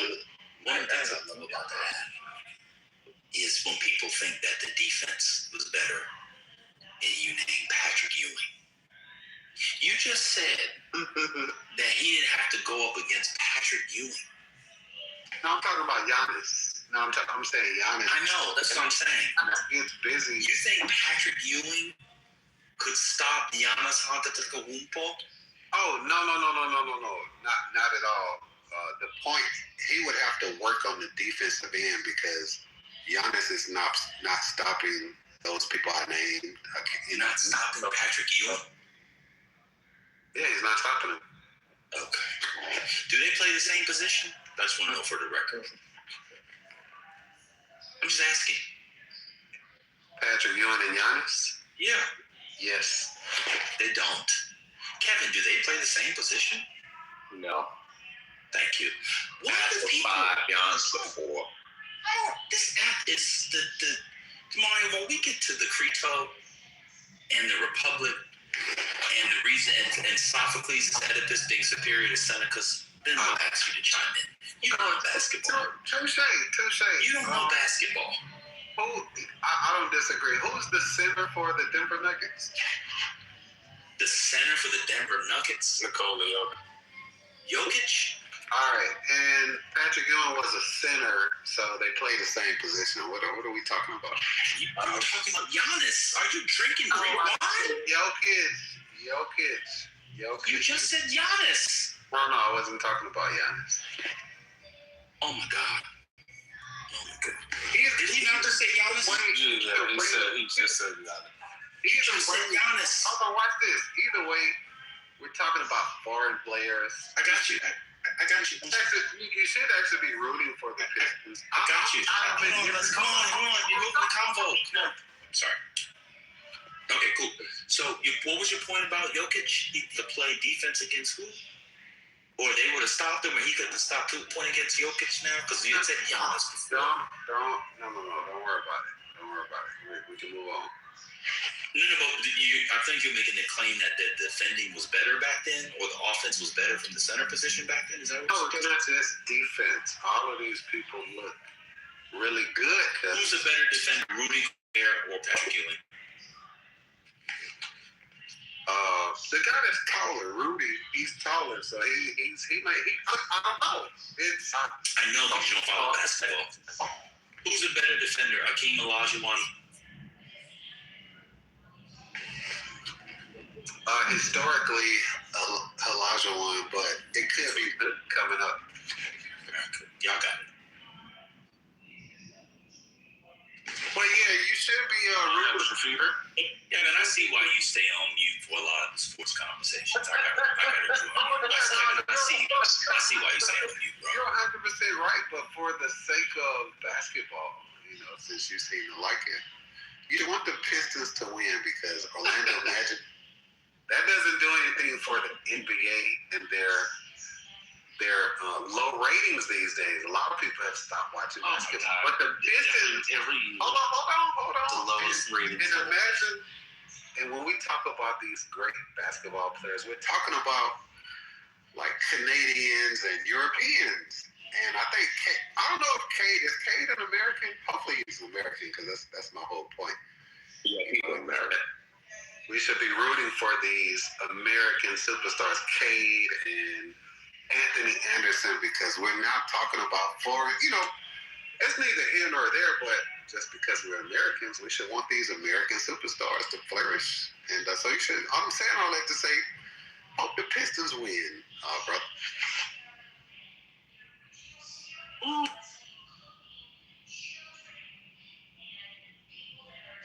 Oh, is Orlando American? No, they can't care. No one cares about Orlando. And I'm not knocking them out. Personally, I'm indifferent, but. So who does Detroit have that makes people run to the television? They have the tradition. Isaiah Thomas going to Bad Boy Pistons, and then the second rendition with Ben Wallace, and then they're back again. They've always been. Yeah, but that's over 35 years ago. Well, no, I mean, okay, if you said Isaiah. But also going to the Ben Wallace and Rip Hamilton, them dudes, and now Cade Cunningham they have a. And that's over 20 years ago. I mean, there's nobody on Detroit that makes you run to the television. They've been a mainstay throughout the NBA, and they, I'm just saying to help with the NBA ratings, if you will. Orlando does nothing for that. Detroit wins. If Detroit was in the finals, nobody's rushing to the TV to watch the Detroit Pistons. That's just reality. I mean, if the Lakers made it, that would be a compelling story for somebody. The NBA would love that if that happened. But it wouldn't be because of Detroit. That's what I'm saying. Detroit does not move the needle as well. I mean, they got a great player, Jay Cunningham. Orlando's not, they do nothing for it. The Pistons, at least, there's something there. Well, I want Orlando to win for selfish reasons, but that's just me. But I'm just saying that there's no, Jay Cunningham's a great talent, but he's not box office to a point where people outside that market will say, well, I got to go watch Cade. That's what I'm talking about. It's, again, I hear what you're saying from a range perspective, but you need a team in that series that's going to move the needle from a eyeball perspective. That's just the reality of it. And that's what the NBA is starting to deal with. The guys that are coming up, they just seem to be forming guys because those players seem to have all-around games, where the American kids that are growing up playing basketball is AAU driven, and it's, sometimes the fundamentals are not there. Most of the kids in the States play more games. The kids out of the country, foreign kids, practice more. And you see that in the NBA because they have more of the fundamentals. If you watch, the Shea's game, Shea has a mean mid-range game. To be fair, Shea is a little cheat code because he did go to high school in, I think, Tennessee. He came in the AAU system. That's a little cheat code. Well, that was late. He came in, but again, he's from Canada, and he still developed that game and practice more. A lot of these European guys, they're not Euro. America. He developed in America, though. Yeah. I mean, I see what you're saying, though, as far as the other overseas players. Yeah, but Shea is a little exception to the rule. But yeah, I can give you that. Sure. Are you a DR or something? Why you sound so calm? No, I was going to ask that question. You had a good night last night?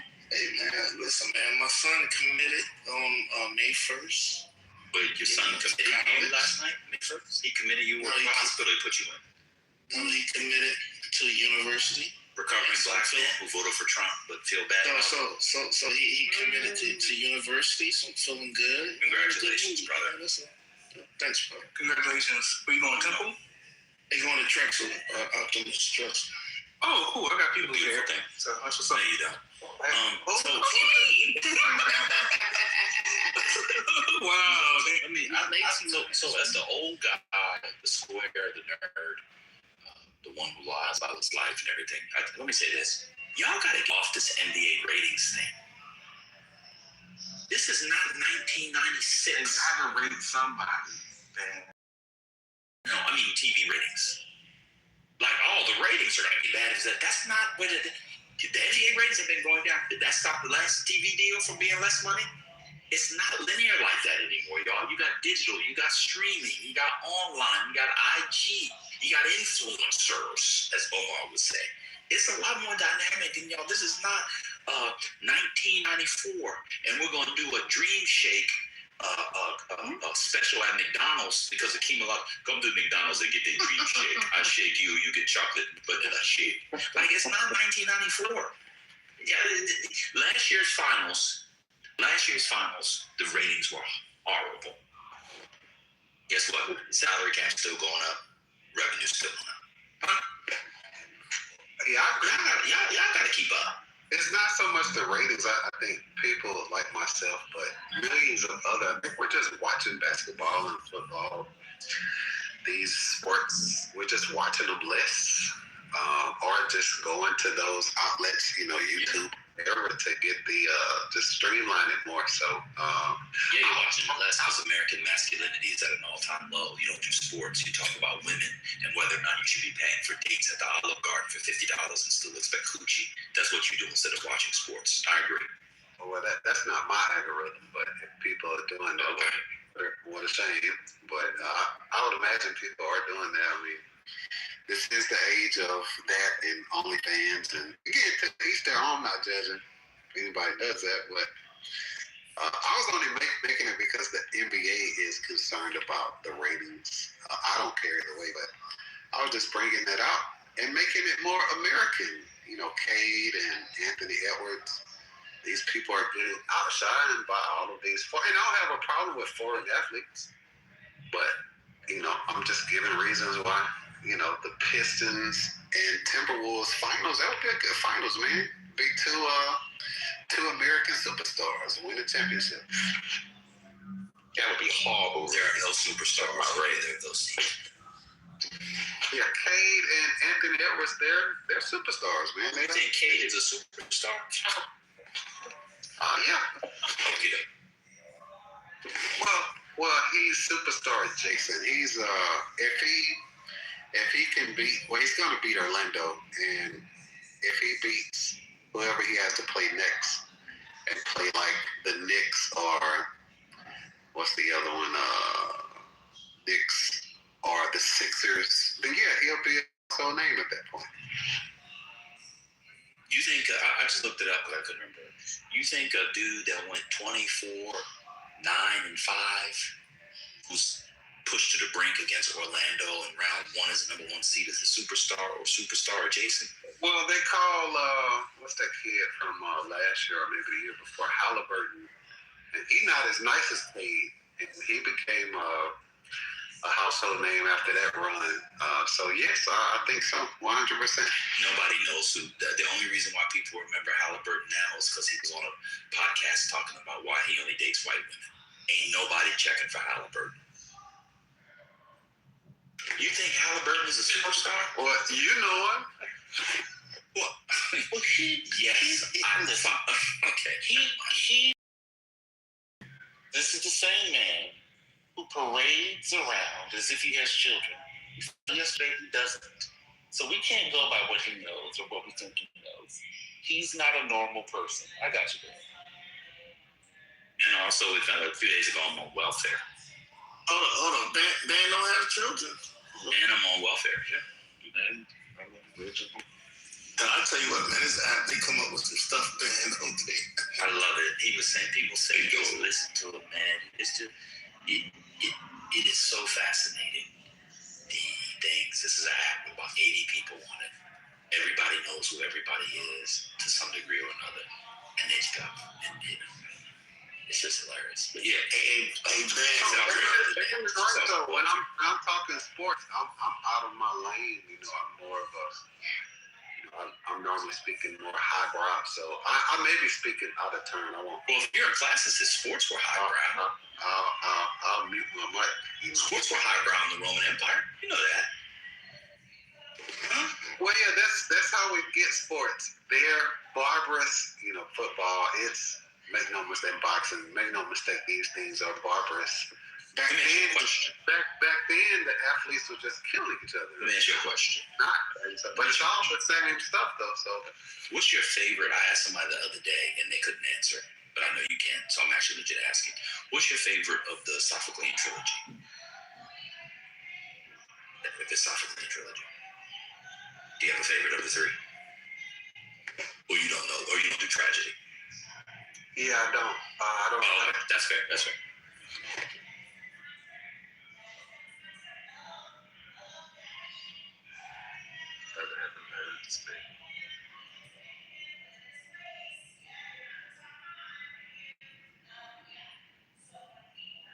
Now, me and Mario had a good discussion one time on the Creto. That brother knows some Plato. It's good stuff. Creto's my favorite dialogue, so that's what we're talking about. Yeah, Credo is the inspiration for Pontius Pilate appealing to Christ to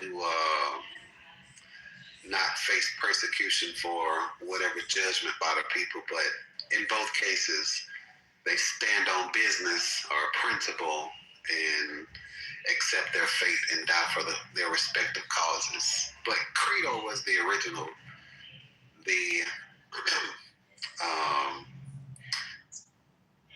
Pontius Pilate, that's a second rendition.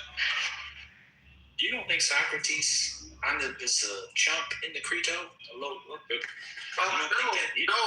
because he doesn't take Creto's offer to get him into exile.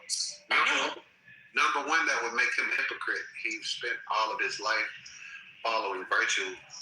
He makes the virtuous argument on how if he does that, it would defy everything that he teaches, which would ultimately deem him a hypocrite. So I don't know how he was looking. What do you call him, a coward or? No, a chump. So I know that he's not going to go. I know they're not going to break him out of prison and stuff.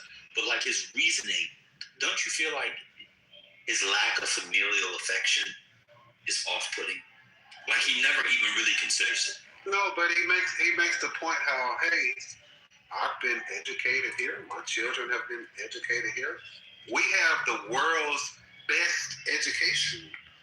I chose to live here, and I accept the laws of the land here. But now they don't work in my favor. I'm gonna disagree with all of that and do something that defies what I bought into for all my life. And so, no, he makes the moral argument on how it's not just to do that. But he never. I think in China have the best world educated. He never wavers. Like it's so wooded, and his son's appeal. It never weighs on him as a father. And again, I agree with you. It's very interesting. It's very much like I don't know if you know Crayon's relationship to Hyman in Antigone. Very similar, except Crayon has some of those finer feelings. I don't know. I feel like Socrates lacks finer feelings sometimes, where he shouldn't have. But y'all go back to basketball because we don't want to talk. You don't want black men speaking about books. I know that's against the rules. There are black women here. They're the most educated populace in America. You had both conversations. You were organizing both conversations. The black women, they're more educated than we are. Remember, we found out yesterday from a left that Kamala Harris, by virtue of being a black woman, she would be a good president because black women are educated. So there you go. Well, if we're talking about Socrates, he championed women having equal rights to education. Just to put that out there as something unique to him. Wasn't a lot of opportunity prior to that. Well, him teaching that women have, and I don't disagree. Women have the same, ability of reason to men, and they should have. You agree with that? Yes, there are. Yes, I agree with it. I also agree with, that most of the time women are guided more in emotions and passions and being nurturers. That's who they are naturally and divinely. But as far as their aptitude for reason, absolutely. Socrates makes the argument. He says if you're training a horse or a dog, do you take into account what gender they are? You don't. Because their ability to reason is going to be the same. Right. So do you think that? So I was going to ask you. So you think that the faculties that women have are more biologically determined than socially determined, and then they're just reinforced or negated through socialization. So you think that women are more naturally nourishing as a matter of nature? Yes, 100%. That's why they have breasts and they have those type of organs. They're divine nature. And I'm not talking about I'm not talking about biological processes. I'm talking about intersubjective processes.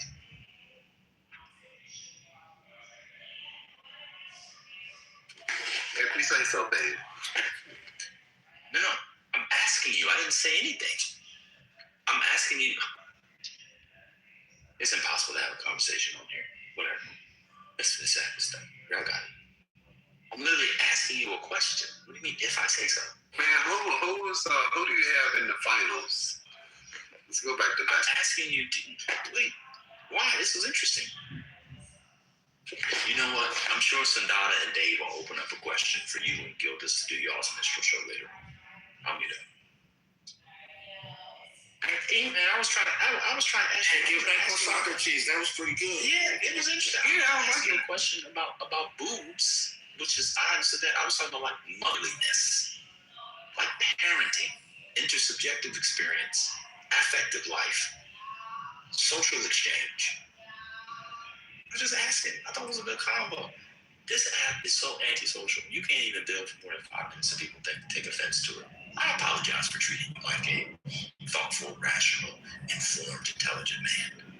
I just treat you like the nigga you want to be treated. I apologize. I'm done.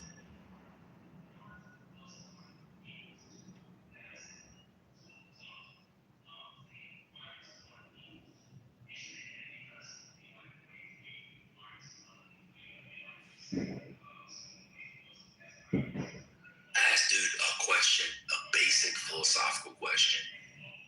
And he ran like Sha'Carri Richardson running from a drug test. Oh, no, I didn't run. I respond only because you said that and somebody made a comment. Not to Mario running from a philosophical question. I'm doing something and I don't necessarily like being centered. I like to make comments. Cool, then we'll put you down. All right, we'll move you down. You can meet up this way. I'll meet up too.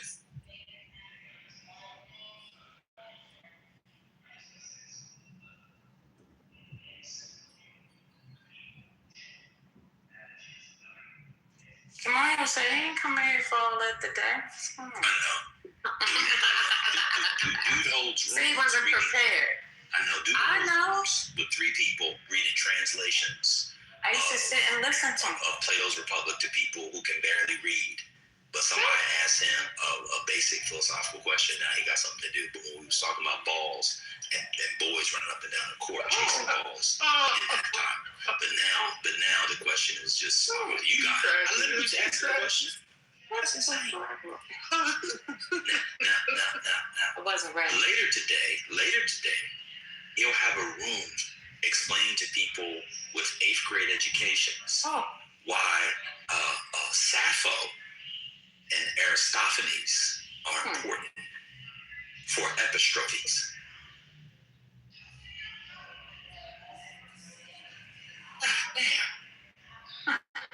You tried. I tried, yo. I was trying. Well, maybe he'll come back to it. He just ain't in it right now. But get Sandata and Dave, and they can talk about, it's God, like, you know what I'm saying, like, I'm agnostic, right? Because, like, why are you picking on these men today? Saying, like, I don't like men on men. They even talk about that, though. They talk about being oppressed. Save the men. I don't want men on men violence. You said you were busy, brother. Go ahead, meet him. He might need to go read something. He might have read it. What you mean? He might need to go refresh his memory. No, I was asking what he thought. I wasn't asking for something from the text. But he may have needed to go back and confirm something. Get a brother a chance. It's Sunday. Yeah. I can't wait so bullshit. Brother, you have to stop. He's an instigator. You gotta let God use you. Stop allowing the other one. Is that one of the music? I mean, that's why this pink ticket is even here now. I mean, you keep asking for this meta war. Let me know. Yeah, he went and got himself removed from the house because of the fact that I blocked him because he continuously kept putting things on me, and I didn't appreciate it. But it was only for a short period of time. Exactly. Wow, I heard you love things on me before. Yeah, why the Messi got a pink ticket? Why he got a pink ticket? I just told you. He needs to stop it and turn it around now. Go ahead, Devon. I'm sorry. Yeah, I'm trying to save my brother Messi from the competition, but it's kind of old news. But I don't think we spoke about it. I put it in the chat. So there's something here with the Trump administration and Zambia needing PrEP, which is AIDS medication, and he's trying to turn it into, it says it's a bargaining chip to get mineral access. This man. So we're gonna cut back on giving you medication that's going to help save lives unless you give up your minerals. Like this is crazy. So I don't know. Again, it's just trying to pivot or give something for you guys to talk about because whatever, the dude couldn't hang. He got put down. So we don't have to talk about it, but I don't know if we did talk about it. If anyone knows anything about it, but there's a article in the chat since we love to bang on Trump, not literally. No, you like to bang on him. That is you, sir. Take accountability. Don't put that shit on us. I am not taking that, sir. I like my president. Yeah. So I don't know what you're talking about. I guess it's just one of those things. He's like, listen, we tired of playing with the money. Okay, I done spent a lot of money on this war. Now I need to recoup some. Now, if y'all want this, then fine. You know what? You got something I need. So let's make a deal. Hello? That's what it is. Let's make a deal. I know it's not how we are used to things, but it's where we are. We just gotta wake up and accept it. Yeah, but what about this? So now, how long does it usually take for ballistics to come back? Does anybody know? Like from a bullet, how long does it usually take? I thought they could get it within 24 hours, 24, 48 I think you can hours. get a test for your balls. I think you can get a test from CVS. They have a 15-minute. Not ballistic, the ballistics. What are you talking about? I'm talking about STIs. I was going to say you can get that from CVS. STI. What is STI? Sexually transmitted infections. It's STIs. Oh, okay. I'm used to people saying STDs, not STI. But why are you talking about that? What's going on? You said test for your balls. I said they have them at CVS if you have chlamydia, or I think the test is like a 20 minute. Is ban a ban? Yeah.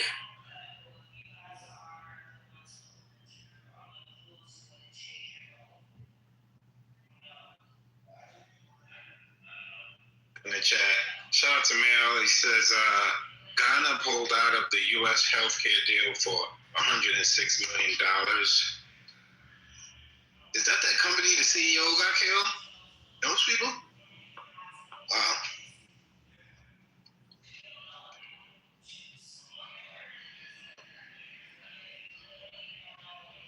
I also saw something where I don't think we mentioned it. There was some kind of breach in some healthcare system, and some doctors' social security numbers were leaked. It's just a mess. We need some good news. Let me go find some. Y'all want some fun news first? Some happy news? I don't know. I'm afraid to say anything because whenever I say anything, somebody changes what the hell I'm saying. So, let me hurry up and say that before somebody changes up. So I'm going to go back on me. So are you saying that you don't know what you're saying? That's it. That's about ballistic. Wait, now you're playing victim? Cool.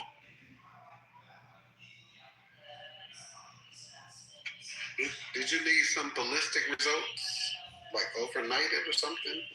First night? Talk to someone else. I'm Zero. So I got some weird fun news. Timmy the whale was rescued. A humpback whale that had been stranded in shallow waters off the coast of Germany for weeks was successfully towed in a barge and released into the deep North Sea. Shout out to Timmy the whale. Whale on. Chonkers, the sea lion, a colossal sea lion named Chonkers, has become a viral sensation, drawing massive crowds to the San Francisco Pier 39. And the final day of his tour in Bermuda, King Charles III officially launched a new space agency project, marking a mission accomplished feel for his whirlwind tour. And shout out to the King going to up to Harlem. I didn't realize a friend of mine knows the brother that has the community garden that the King went to visit. So that was kind of cool. He made it up there and he got pictures and he hung out with the brother that founded that garden as the young people planting food and learning about agriculture in Harlem, USA. What else? Skydiving Rubik's record. An adventurer broke the world record by successfully solving a Rubik's Cube while skydiving. Pretty interesting. Shout out to those Rubik's Cube kids. They're amazing. I think one of the record holders is an autistic kid. They had a whole documentary on those Rubik's Cubes competitions. They're pretty intense. And yeah, shout out to those kids that have solved that algorithm with speed. I guess we'll go to some international news. Iran war peace proposals. President Trump is currently reviewing a new 14-point peace proposal from Tehran to end the 64-day conflict. While he expressed doubt that the offer is acceptable, in quotes, the White House is under pressure as gas prices soar and global shipping remains crippled. Yeah, I went to fill up the bike yesterday. I think for premium it was $5 and change here in NYC. This is a gas station. I'm a creature of habit. I always go to this gas station because, you know, some of these gas stations have water in the tank and, you know, you fill it up and a couple of days later your tank is empty because they got the cheap gas. That's just me. So that's my spot. I filled up the bike. My bike is a 2-gallon tank, and I spent $10 to fill my bike, which may not seem like a lot, but I'm used to filling my bike for a lot less. Of course, we spoke about the Spirit Airlines shutdown. Spirit Airlines has officially ceased operations and filed for bankruptcy, citing skyrocketing fuel costs caused by the ongoing war in Iran. Thousands of passengers have been left stranded at airports of the West and in the Caribbean. We spoke about the shutting down of Spirit at length today. Shout out to everybody that participated. U.S. troop withdrawal. The Pentagon announced a withdrawal of 5,000 U.S. troops from Germany over the next year. The move follows a rift between Trump and European leaders over the handling of the Middle East conflict, sparking concern within NATO. Missing service members in Morocco. A massive search and rescue operation is underway in southwestern Morocco for 2 U.S. Army soldiers who went missing during a hike during the African Lion military exercise. Ukraine and Russia conflict. Ukrainian drones reportedly hit several Russian Shadow Fleet oil tankers in a key loading port in the Baltic Sea. Meanwhile, President Zelensky warned of unusual activity on the Belarus border. That's all I got for now, guys. Shout out to the playoffs. All the fellas and the ladies will be watching these games tonight. What a good time. I'm going on mute. Plenty for y'all to talk about. If you have anything else, by all means, please get in there. Thank you, Devon. That was beautiful. Appreciate you. Appreciate you. I don't know why somebody said that's the king and the queen. What's going on? He said that. Yeah, this is what I heard, First Lady. You guys running around talking about no King's Day and y'all don't look out for King. So they want us to have the same hatred for the King of England, which is absolutely ass backwards. I don't get it. Like, they've had kings and queens in the UK for centuries, and I don't see how they can compare people shouting out the king coming to the city and compare that to us not wanting Trump to be a king. That makes Wow, that's crazy. Well, somebody said nothing to do with it. Okay. Well, if that is the scenario, I think that's just somebody putting everything in a pot.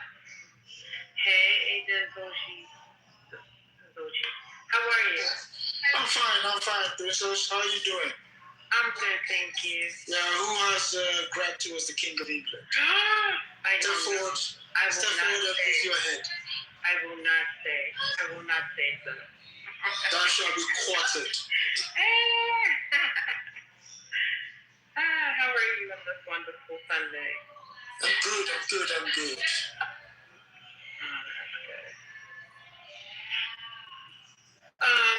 Yeah, I don't have any comments. Go ahead. Yeah, I was gonna say. I mean, it's symbolic. This ban is why hate? I don't have hate to anybody.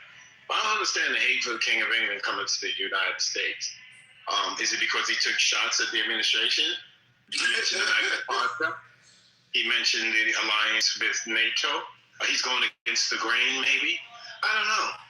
I've never seen such hate for British monarchs coming to the United States. But when Princess Diana came, I believe she came, and everybody loved her. Now we hate them? I don't understand where it's coming from.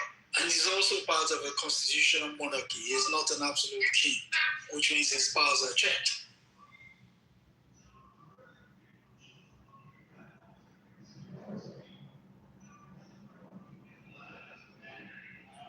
Y'all like the king in here? Y'all like King Charles? I like him. Matter of liking is I don't hate him. The man brought some, he came, he dropped some bombs in his speech. He came to the city, showed some love to Harlem. What's the problem? I don't get it. I don't get it. I thought that was cool. He went up to Harlem. Yeah, I thought that was kind of cool. Though. I gotta give him some credit on that. He's got nice hands.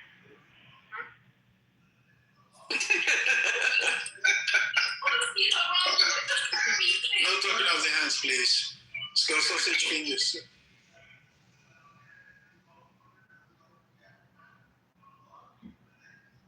A lot of y'all don't go to Harlem. At least the king did. You know what I mean?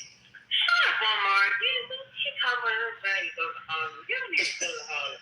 That's how I go to Mel. I go to Melba's first lady. For what? To get a nice little grab of Melba's. 110th Street. Come on, next time you're in the city. And how many times a month? Go to New York quite often. I mean, not every month, but now you go to New York once a year. You just said Harlem. I'm asking you a question. How often do you go to visit? I was in Harlem in February. Last time I was up there. February. Okay. Well, I want you to come to East New York, Omar, and there's a spot. Let me know when you're ready. There's a spot. There's a spot. You gonna hang out with Omar? He don't gotta hang out with me, but I got some spots with him. If he gonna brave the waters. People get nervous. East New York is a different beast, though. I will see that. My baby mama from Coney Island, man. I know about New York a little bit, Devon. Okay. Why are you so Get over the boulevard. Never admit that again in public. On the app. Okay. No, in the world. I mean, you don't have any babies, right? Like, your kids are older. You got a small one? No. You just say your child is small. Yeah, but I thought, I'm around Negroes, so just, I let my guard down a little bit sometimes, you know what I mean? Wow.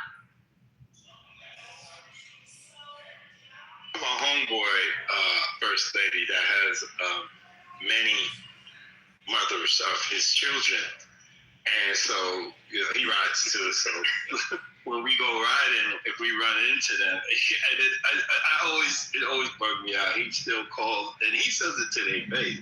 Like, you know my baby mama. I'm like, bro, your kids are like business owners now. Stop calling them your baby mama. Hey, it's fun. It never ages out, man. It never ages out. I hate it now. I know you do. You never saw baby mama, and then you like, stop. This shit is hilarious.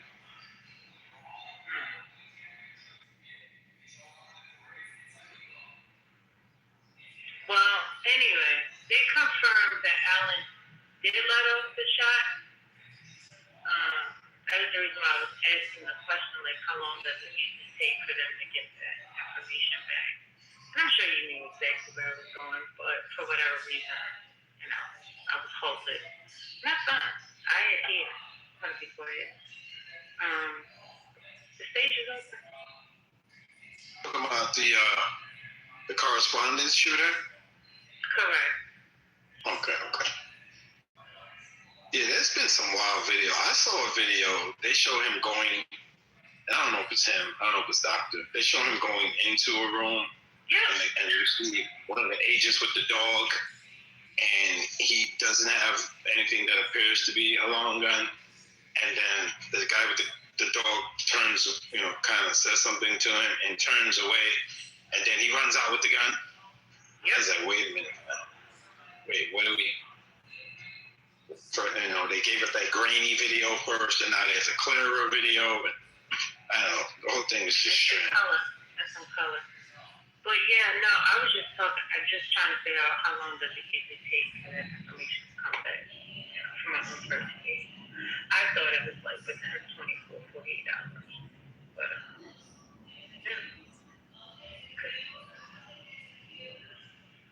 they said they found the pellets in the officer's vest.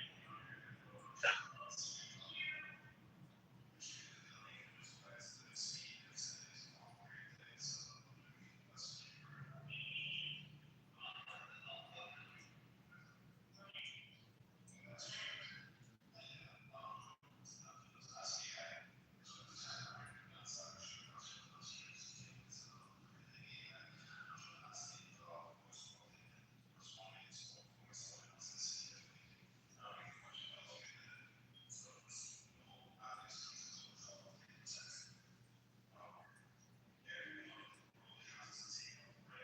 In other news, I saw Trump, I don't know if it was did he tweet it yesterday or today? But he said Iran hasn't paid enough for what they did. I didn't know what that meant. I was like, what is he talking about? So, is he saying like from previous years, like years ago, or something that was cast? Does anybody see his True Social?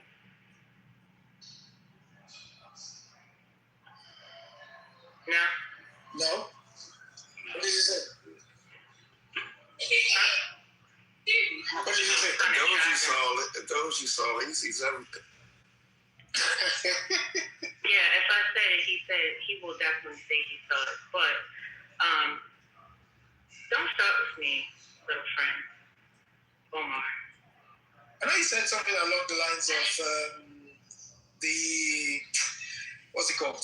The deal that Iran proposed was not enough for him. Beyond that, I've not seen anything else. Right. The deal wasn't enough. Yeah. And something else in regards, like they haven't paid for what they've done. I didn't know what that meant. Well, that could be a threat. With Trump, anything's possible. So. Hey, MJ. Wait, is Omar short person? What are you talking about? What's going on, First Lady? How's it going? I am a Spirit Airlines refugee that made it home this weekend. Okay. So you got one of the last flights? Nah. So I flew into Nashville for my niece's graduation, and I got the news the next morning.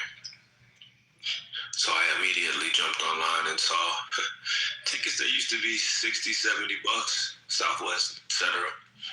Like $400 now. Two of those bad boys for myself and my mother to get back home.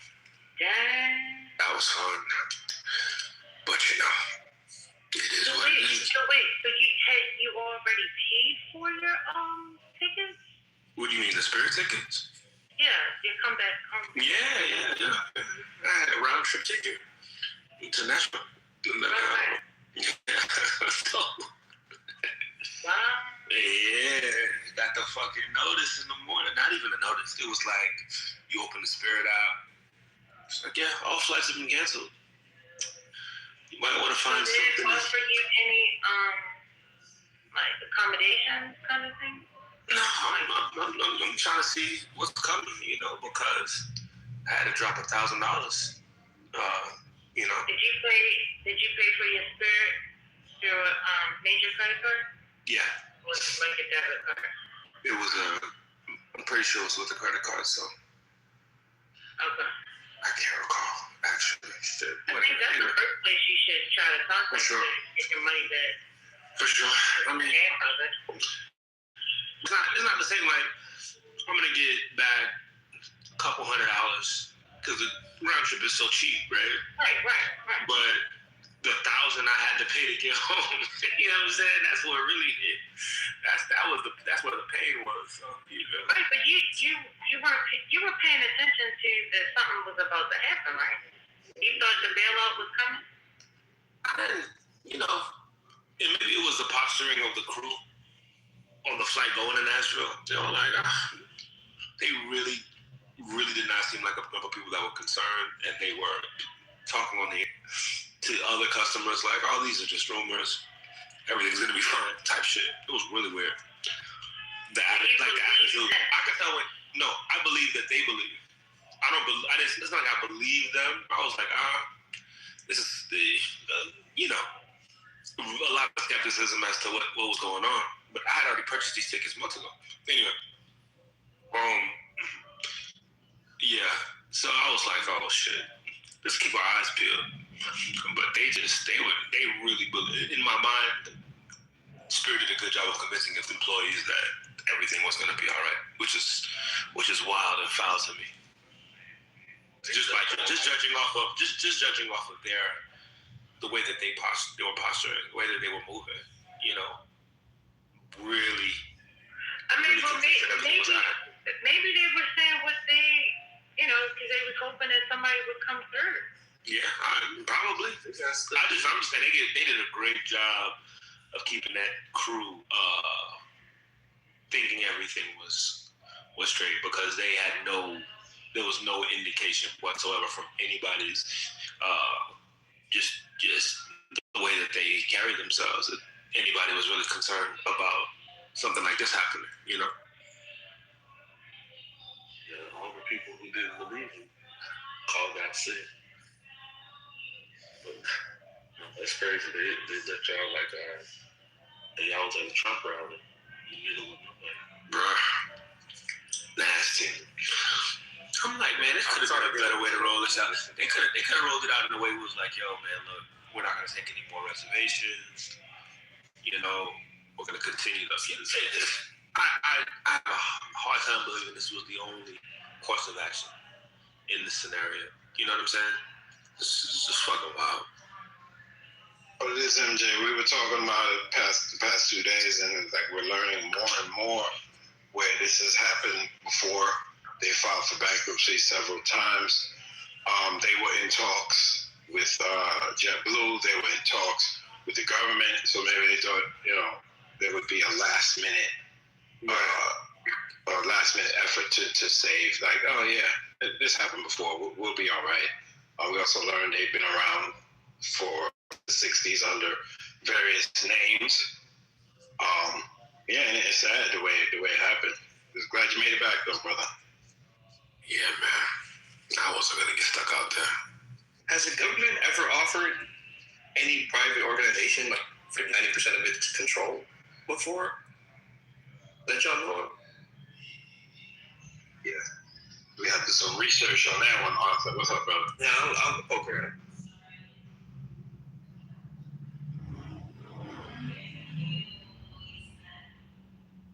The General Motors, but 90%. The question, Ed, was 90%. Does the government own 90% of GM?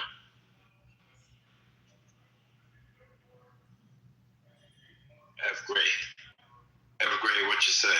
What you got? We got Ed as well. Yeah, I don't know if it was 90%. I have to double check, but they had a significant portion of GM shares at one point in time in the 2008 period. So it's not unprecedented.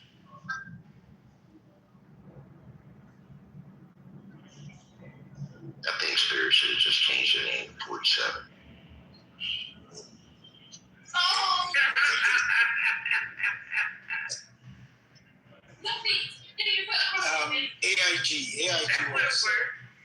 AIG was 92% bailout, equity bailout, 2008. It is.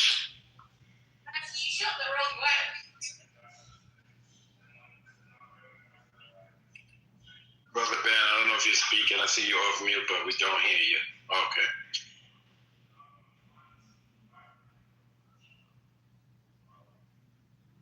I apologize. I heard Nigerians yelling in the background. I just told you it triggered me. I just hear Nigerians yelling.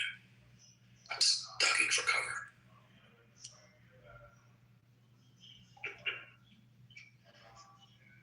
Potentially inappropriate response. I saw BT slip in here. He's not right there. Go.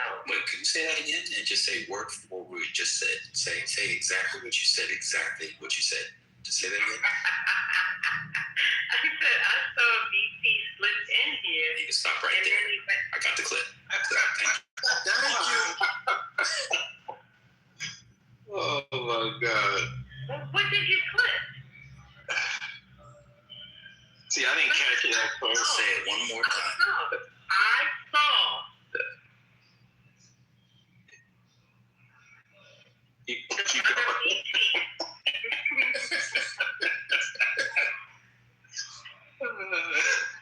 slipped into the ring.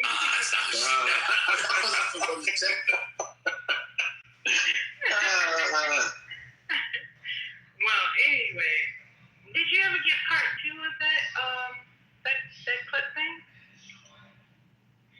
Ben, did he ever send it to you? Of course not. There was no part 2. Oh, was it? There was I don't know if you guys know the rapper Mos Def. There's a line that always sticks out that he said, and there's a song called Restoration, one of my favorites. He says, "My ears is quick." Not that one, man. The other one. Escuche la ciudad esperando. So listen to the city breathe. But he says, "My ears is quick," and you don't miss a thing. She said what she said, and it's like, okay. But you always hear something else. It's hilarious. Right, John Kitover. Let me just be honest. I'm John Kitover. I'm done speaking. I knew it. Divine, I don't know what you just said the last 30 seconds. There's a line by Mos Def in one of his songs. He says, "My ears are quick." Okay. He has quick ears. So. Yeah, I really didn't want you to explain it. I heard you saying something. Okay, I'm going on mute. Could you get hold up. Refugee. What's the Fuji? Proswell. He turned himself out. What happened to him? What did he do? So I don't want to mess it up. Somebody's going to correct me if I'm wrong. So the allegations are he was funneling money to the Obama campaign and their Obama campaign says we didn't know. Yeah, there was some foreign operating as accusations of him operating as a foreign agent without registering as one. Again, I could be wrong. This is from memory. And so, yeah, he's guilty of illegally giving money to a campaign, something of that nature. And so, yeah, he's going to appeal. I think others have done what he has done, but you a black rapper. No. Your ass is going to jail. And they give him football numbers, right? Something crazy. Yeah. Oh, man. Shout out to Croswell of the Fugees. Well, they try to come and get him in Jamaica. No, he's Haitian.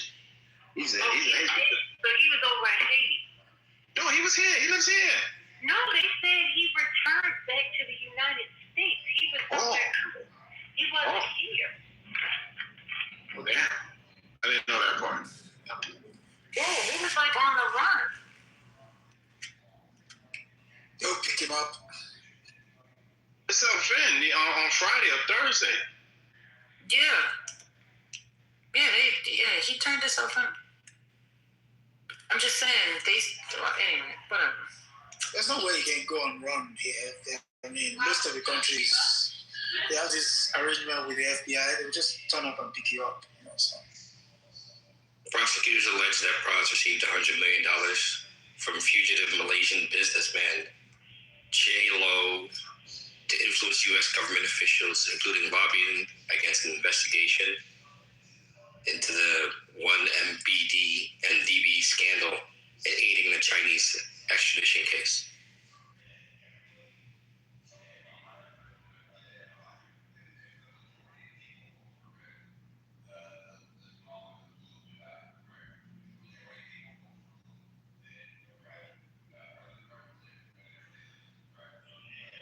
And 2 touchdowns with extra points.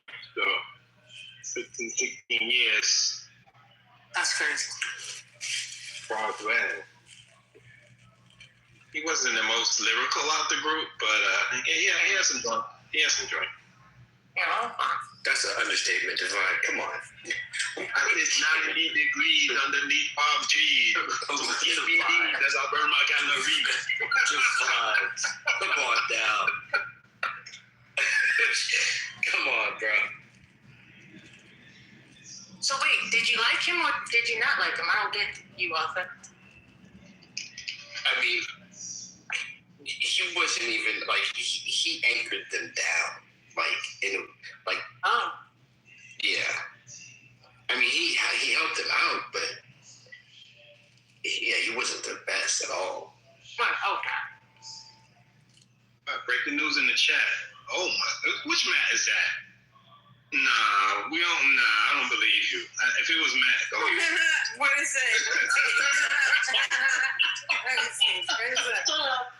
Pennsylvania Democrat Senate candidate Raymond Chandler has been arrested for allegedly threatening to kill. What? It was a trick. You little rat. Yeah, okay. That's why I said I don't believe you. We need more people. All right, Matt. That was funny. Oh, man. What's up, El Nomo? El Nomo, ain't you on stage? Go ahead, brother. What you got? Nothing. I was just looking into air travel and stuff like that. Looks like it's up with growth expectations around between a little over 5, well, almost 6% to 7.5%. Not bad. It's interesting. We'll see how it seems pretty resilient despite the increase in fuel costs. Not so bad. I think there's probably a lot of growth still coming, still returning from COVID, I think. I'm hesitant to ask, but I put it in lost money despite increased revenue. How do you treat that as a good thing? Because it's growing. So, and the prices will level out. And projections projections are for, look, these are record revenues, and the demand is high. Have you ever heard of the term? Customer demand is up by almost 5%. I'm sorry? Have you ever heard of the term demand destruction? I haven't heard of it, but I think the meaning is probably clear from the words themselves. I don't think that'll happen. Companies are willing to lose money for a while as they're growing. That's a common business strategy. And I think we expect it. So. Amazon didn't make money, I think, for like the first 20 years of its existence or something. You don't think demand destruction will occur? No, of course not. I mean, like, there was Spirit obviously had slim margins. So that was riding the razor's edge and they went under. But that's those are market forces. Who's the straw that broke the camel's back, El Novo? What's the straw that broke the camel's back for Spirit Airlines? Is this a question to which you know the answer? I mean, I just mentioned it. I don't know if you heard me.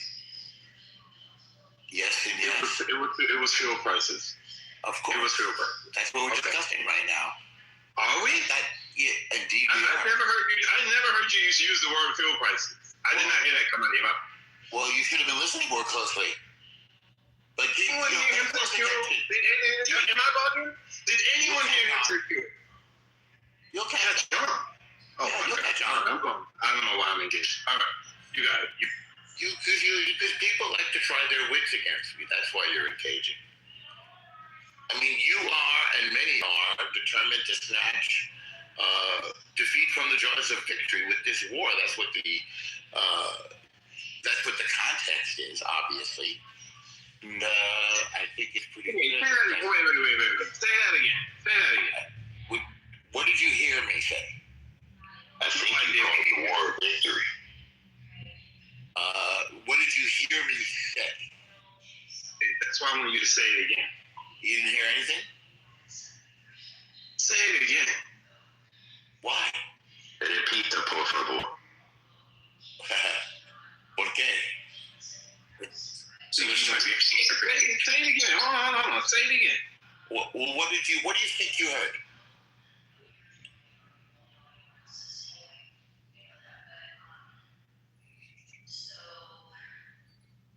It's not worth it, Devon.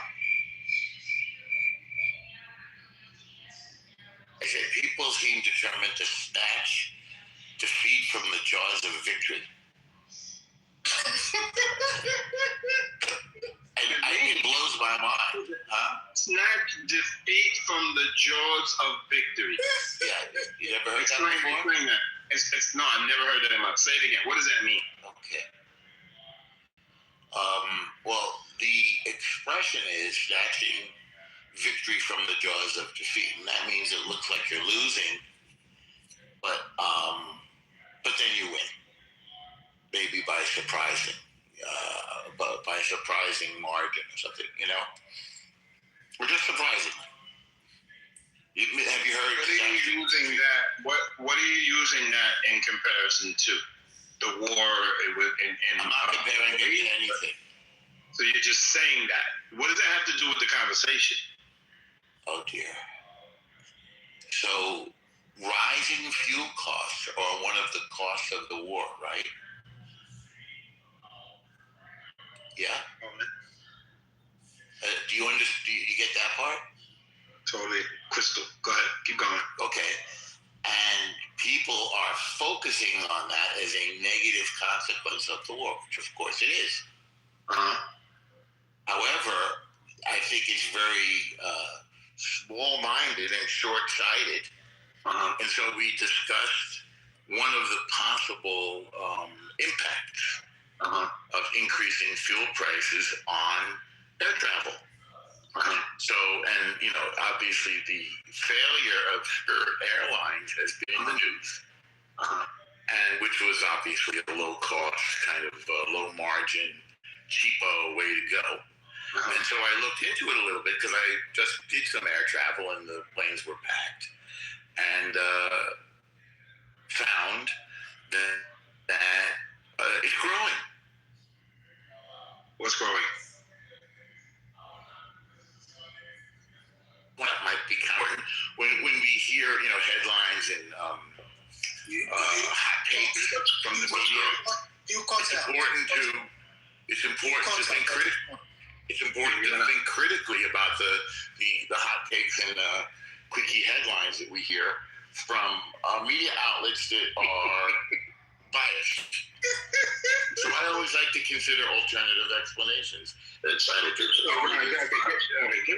give up the short version. You're saying that the airline industry is growing regardless of the rise in fuel costs. That's what you're saying? Oh, yes. Yeah, I just looked it up. That's why I said it. That's right. Okay. All right, thank you. Revenues expected to grow pretty healthily.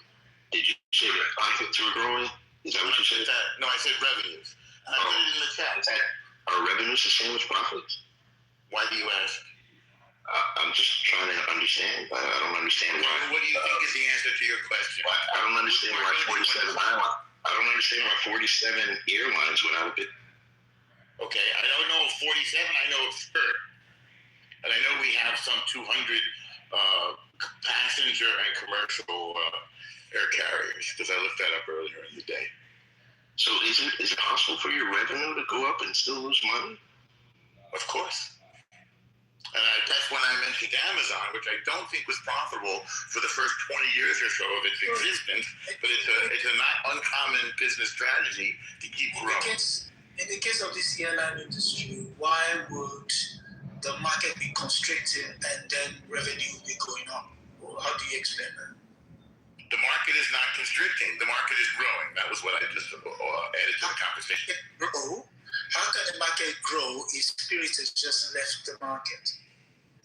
Well, those are unrelated. How do you determine growth in the airline? Demand and revenue. The growth, if there's more people flying, which is what I just looked up from some business consulting publication, and found that yes, demand is up and it's expected to keep growing. And that's when I speculated that that's going to be due in part to a still, demand that was suppressed by the pandemic still coming back. It feels like there might be still more demand. The pandemic was how many years ago? Why do you ask? You brought in the pandemic when you... Yes, I brought in the pandemic, and I think we all know when it was. So I'd be surprised that you would ask the question to which you know the answer. It's unnecessary. It's a bit of a time waster. Okay. Let's get to your point. But you're missing the elephant that is right in front of you. I might be. What elephant is that? The war. No, I'm not missing it. I mentioned that as specifically the topic that we were discussing. I'm definitely not missing that. Okay, and how does that impact the airline industry? Well, I think you know the answer to that one too.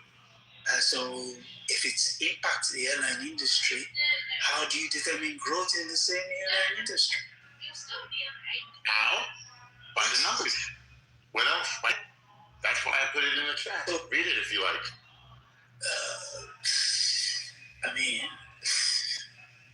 You mean what? You're the economist, so that's why we're asking. I'm not an economist. But you're running those numbers, so. I'm not running them. I just looked them up and repeated them. And you repeated them. Okay. That's correct. You doubt it? Who am I to doubt the numbers? Say again? You heard me the first time. No. Okay. Try harder next time. Try harder to what?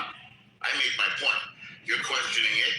All right. Okay. All right. See what you get. Okay. All right. I want to welcome F. Gray to the stage. I saw you tried to get up here earlier. I don't know if you want to add to the conversation. Oh man, I heard you speaking earlier about Mos Def, and shout out to Mos Def, Miss Fat Booty, in these inflation times, I know I can't afford the shop, cause I know, hey, shout out to, if you remember that line from Miss Fat Booty, was it Patti LaBelle or Patti LaBelle? And, boom. Is that who it was? Patti LaBelle. What the hell? Just boom it. I'm gonna boom myself. Burn it. I knew it was one of the other. You know it was one. Patti LaBelle. There's never been a Patti LaBelle sample in the history of hip hop. Please. All right, man. All right. Banner salty. You didn't get the top much later. Talk about what? I'm y'all talking about Play-Doh. Didn't someone use On My Own as a sample? Come on, y'all. Who used On My Own? Wait a minute. Didn't the actually finish his point? He was done when he said Patti LaBelle. So is Mike coming in because he didn't know Patti LaBelle from Aretha? Dan got his children taken away. On my own. I'm sorry. I shouldn't have said that. Once again.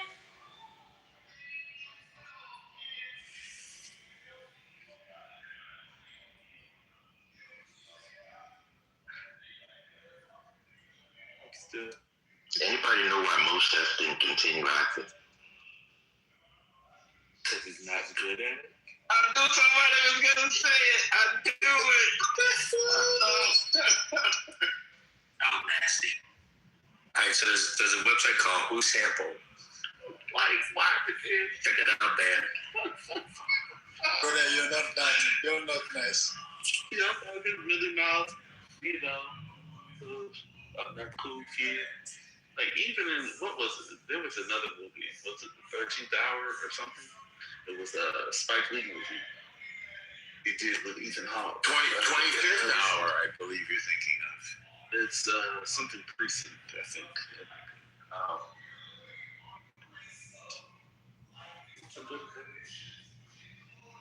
So in that one where they were stealing back the gold that they got stolen, the gold got stolen. They stole the gold.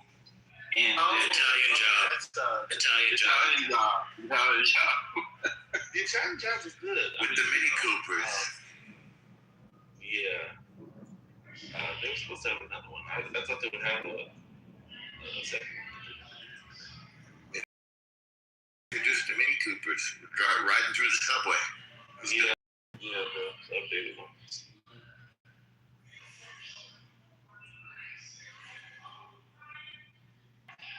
On my...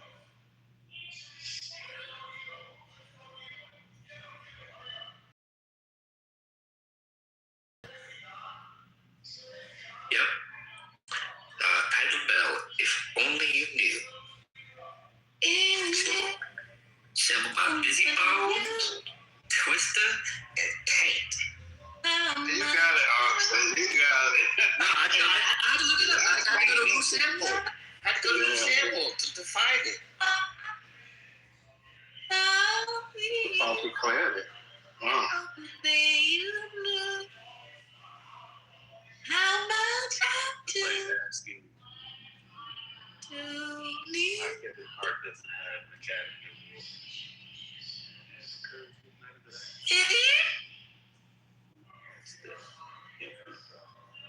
This is a fun fact for you, Arthur.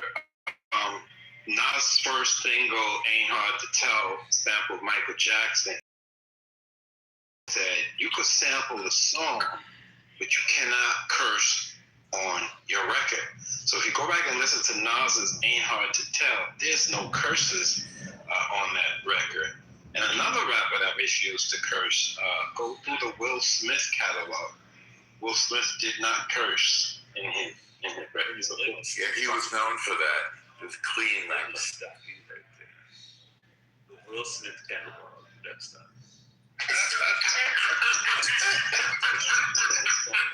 Welcome to Miami. Will Smith catalog. Y'all did be playing in my face. Brother, get jiggy with it. Come on, man. What? Ben Okay. Body in the city.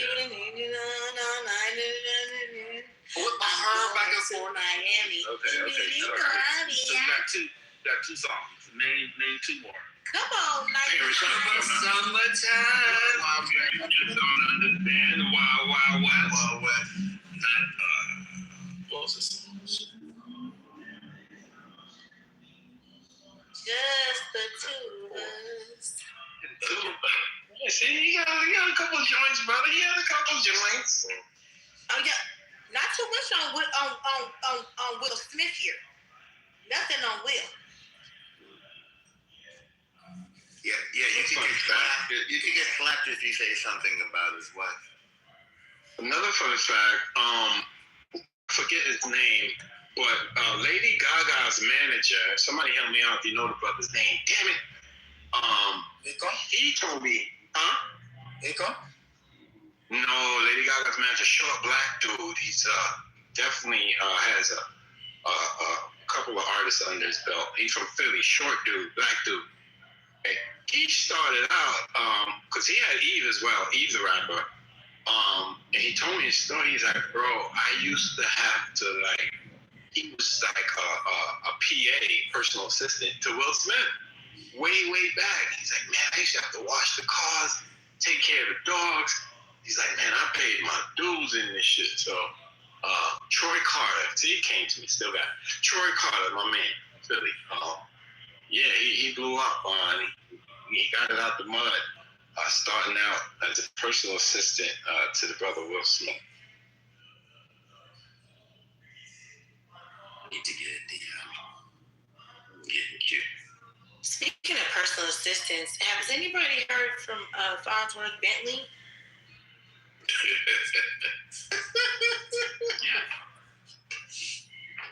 No, we were looking for him in a major trial.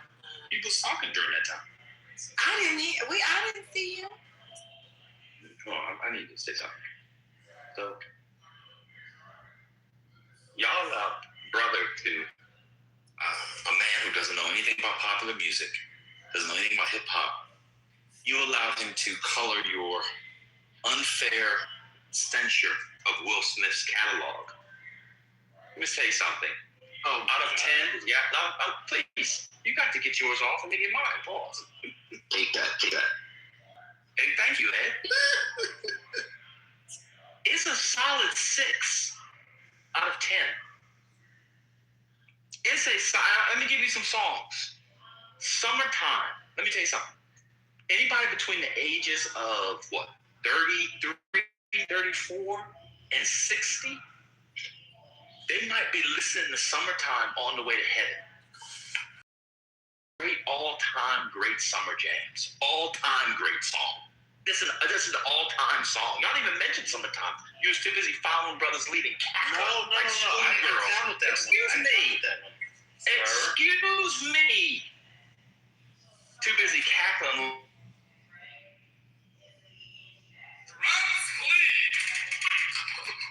Oh, no.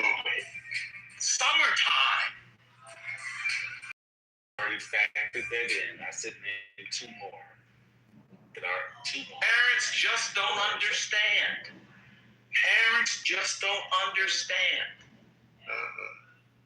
Is a great song. That's 2. Hello? I'm still going, sir. I'm still going. Continue. He didn't run out yet. Go ahead, keep on. Yeah. She said, "Go deeper." Now she understands. Now she gets it. Now she gets it. I got about 3 more. I'm gonna give you one by one. I'm some laps here. When you get to my age, you do laps 2 ways: walking or swimming. So I'm currently doing the walking. I no longer do running laps. Men in Black is one of the greatest movie soundtrack theme songs, title songs of all time. It is. Yes, it is. That's us three. I'm gonna give you me. Okay. Just the two of us. Yes, I understand. That's cool. Excuse me, sir.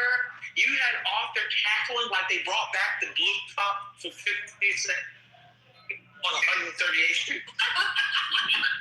Just cackling. Arthur, the blue cups are gone. The blue cups are gone. But Wild West is not one, sir. Excuse me.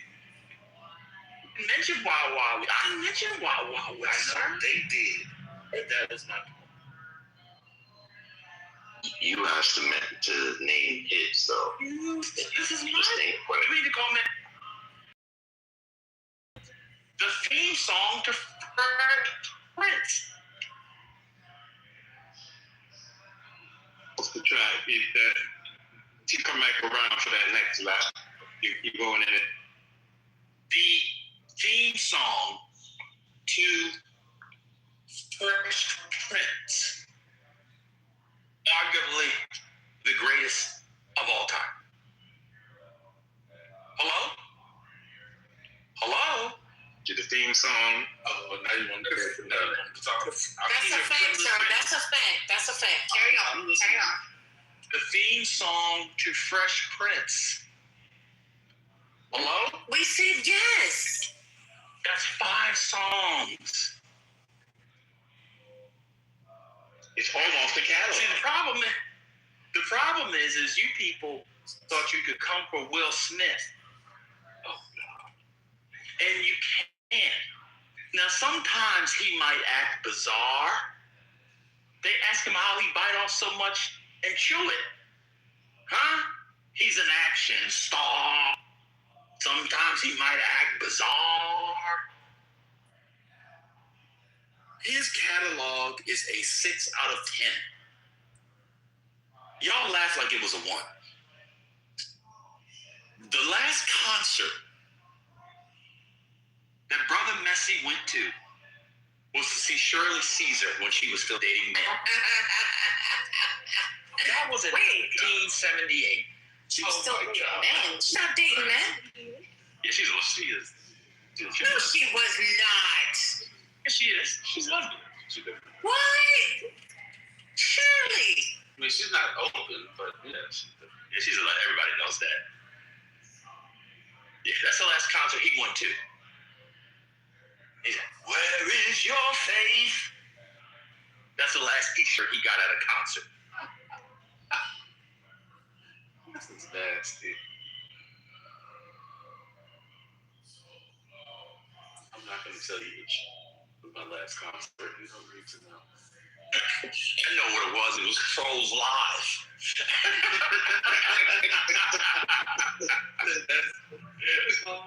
I got this feeling inside my bones. Oh, God. Oh, that song. It was a great song. No, it was Sonic.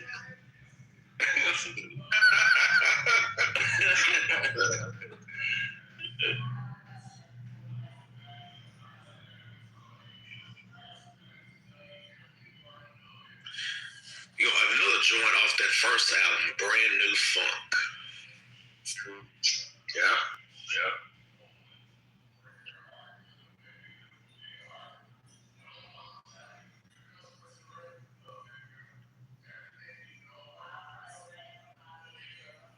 I would troll my parents with Parents Just Don't Understand. We'd be in the backyard chilling. They had everybody had a little boombox back then, cassette, and I would rewind it, play it over and over. Turn up that song. Yo, Divine, speaking of boombox, did you see that new one that just came out, that just dropped? 2 cassette tapes, booming speakers, CD. It's a throwback. But it sounds nice. With the technology now, I'm sure it does. Yeah. I've seen the ones that are like MP3 player style, like you load up your playlist. But that's dope that they bring it up. But these kids, it's funny. Sort of the parents showing their kids items Devon, did you see the new Halo hair dryer? It's like so cute and it's like really good on your hair. And it's like it dries your hair super fast with ceramic like kind of look to it. It's great. Wow. Okay. I see how we go.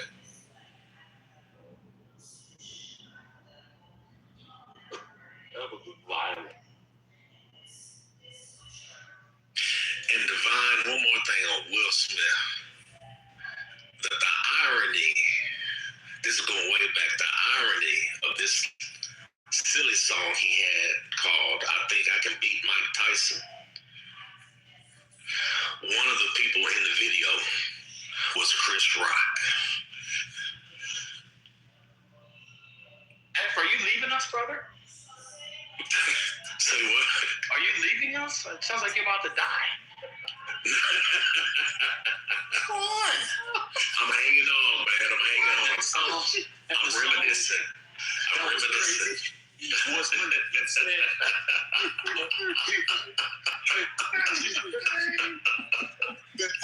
leave my 401k to my kids. Okay, let me respond to the people in the chat. So the Jamie Foxx show versus the Fresh Prince of Bel-Air.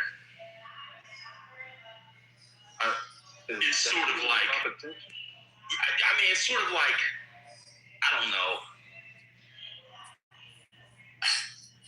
I can't even analogize it.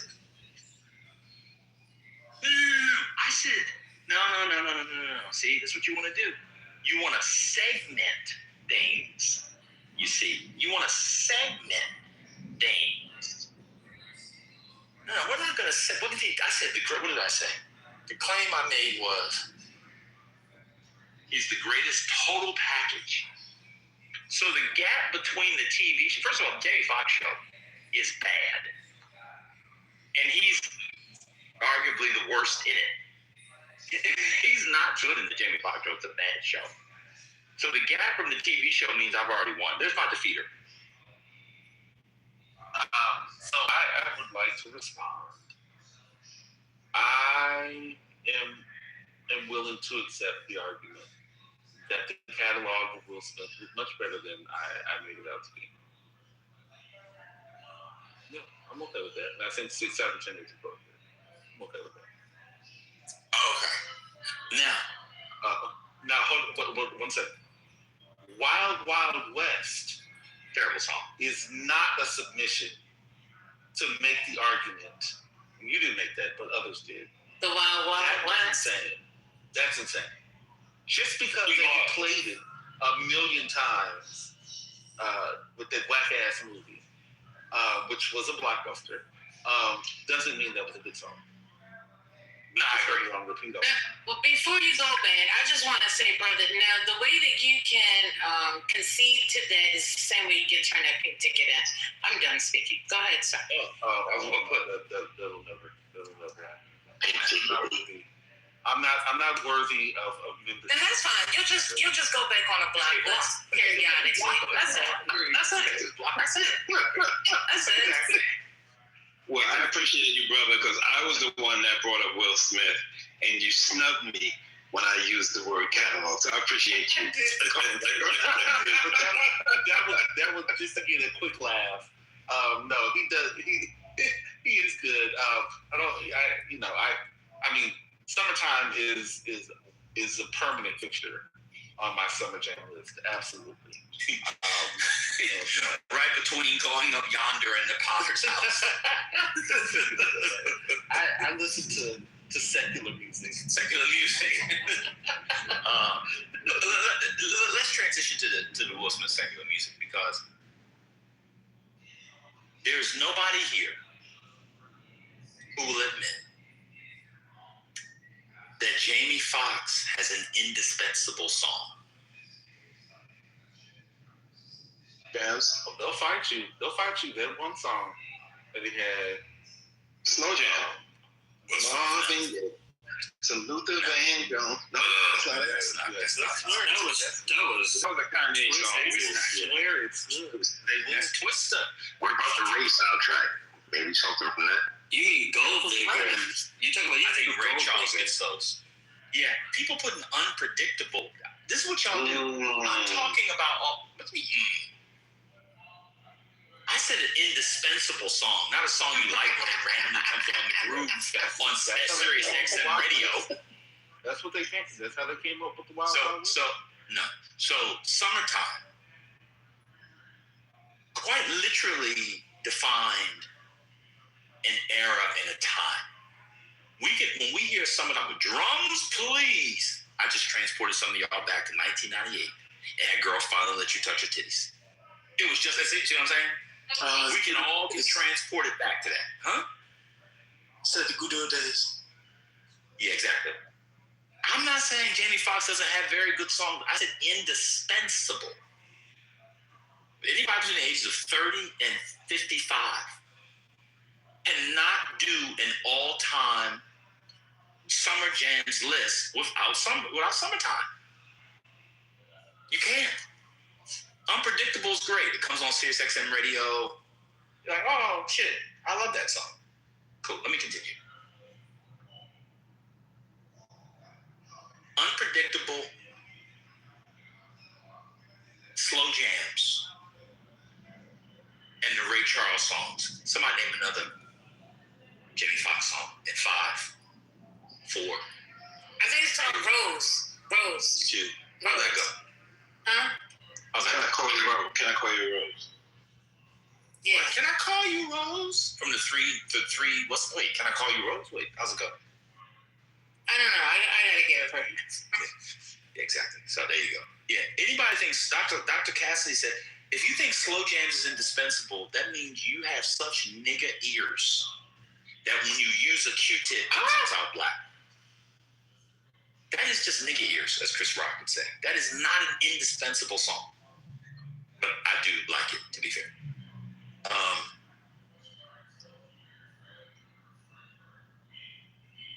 I'm surprised people think Jamie Foxx's music is better than Will Smith's music. I mean, we're obviously not going to go into sales and all of that. But I just think... Vocally, yeah, but like, I don't even know. He doesn't sing. Yeah. Will Smith doesn't sing. So I don't know why they listen in the summertime. Oh my God, he said black people listen in the summertime. How old are y'all? Everybody listens to summertime. Y'all must be insane. Y'all must be young. Oh my God, that's crazy. The Jamie song. Listen to it because it was the Fresh Prince. I had to look it up. Jamie song, She Got Her Own. That was a good one. Well, wait a minute. But hey, everyone, Summertime is one of his biggest hits. What are we talking about? I don't know, Shay. What? They're trying to compare James. Are you talking about Africa politics? Yes. Okay, that's the more I don't. And we sent you to the seminar room in the hallway. There you go. So let me keep going. Let's take our own personal ones we like better. I mean, that we like best or better away. Jamie Foxx's numbers are, by any objective measurement, Will Smith is the biggest star by any measurement. Total package. I think Jamie Foxx is great. I want to go to the one I think really matters. I think Spinoza and others were suggesting that Jamie Foxx is a better actor than Will Smith. That's insane. That is absolutely insane. I don't know about that. Yeah. So we'll have. Oh, here it comes. I knew I could. See how you can trigger him? I did it. This is that easy. Someone bring that brother up. Oh, not I am lyric. Oh Lord. Why are you trying to rage bait me? It worked. You are. The skills have gotten better since I stopped reading books. Thank you for allowing me to come to the stage. Who did that? Hey, Spinoza. Shalom, beloved. God damn. Oh, how you feeling? You feeling good? Hey, Sherry. Hey, Rainbow. And then at the level of being a celebrity, a star, an A-lister who can it's not even close. Will Smith did Men in Black, Wild Wild West, Independence Day. Ali. Can't forget Ali. No, I'm talking about the big summer. I'm talking about the big summer, like the big summer blockbusters. Okay. Jamie Foxx has never. What Ray. What Jamie Foxx did? Ray. No, summer blockbuster. Independence Day. Yeah, he wasn't bad, but he didn't have the big role in Independence Day. He was Bad Boys. He was the Bad Boy. to the Amazing Spider-Man. When he played the scientist. You gotta stop, bro. That was a small role. You gotta stop. Enemy of the state. Enemy of the state was good. Enemy of the state. Enemy of the state. Were these blockbuster hits? You're basing solely on acting, or just like the Just stick to the question. Answer the question. So what's the question? Who's the better actor? Will Smith or Jamie Foxx? Jamie Foxx. No, we have to go through Will's catalog. I'm talking about acting skills. Jamie Foxx. Will Smith obliterates Jamie in acting. I'm sorry. Almost insulted by the question. Will Smith, no doubt. I'm going with Jamie Foxx. It is Will Smith. Blockbuster hits, it's going to be Will Smith. Wait a minute. Oh, wait. Confusing it. He did Ali. Rambo. What are the blockbusters, Rambo? Ben just gave you. No, he gave you two qualifiers. He's saying that he would give the blockbusters obviously to Will Smith, but so far as the acting, he said he'll give it to Jamie Foxx. No. Acting pound for the acting goes to Will. 7 pounds. Yeah. Pursuit of Happiness. Yo, that's just my thoughts. Pursuit of Happiness. Will Smith all day. Pursuit of Happiness, 7 pounds wins alone. Will as Ali was, to me, one of his better performances. It was phenomenal. Agreed. Now he really acted in that. He took that character that was made for him, just like Ray was made for what's his name? Absolutely. But like his blockbuster hits, come on, that's not even an argument. Well, Ben, you know they don't know that film. Yeah, I don't even know why you brought that up. I'll let them get the nigga talk. Y'all get y'all together. Y'all gotta spend a day a week just exploring more than your Black American culture. Just a day a week. Just a day a week. There's a whole world out there. Just one day. One day a week. There's a whole world out there. A whole new world. Just one day. Ben, did you name Collateral Beauty or by Will Smith? No, they were talking about Collateral with Jamie Foxx and that was Tom Cruise winning. Tom Cruise. Now, Jamie Foxx's performance in that, for me, is his best acting performance. That's actually one of my favorite movies of all time. I watch that movie at least once, if not twice a month, minimum. I think Jamie Foxx is fantastic in there. But I don't think he's ever given a performance that delicate. I should use the word delicate. You're all homophobes.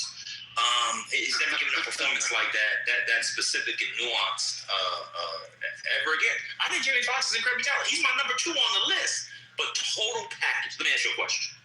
If you were having an event and each of them were at the peak of their powers, and you had to get people into the event, who would you have hired, Jamie Foxx or Will Smith, to be the guest star?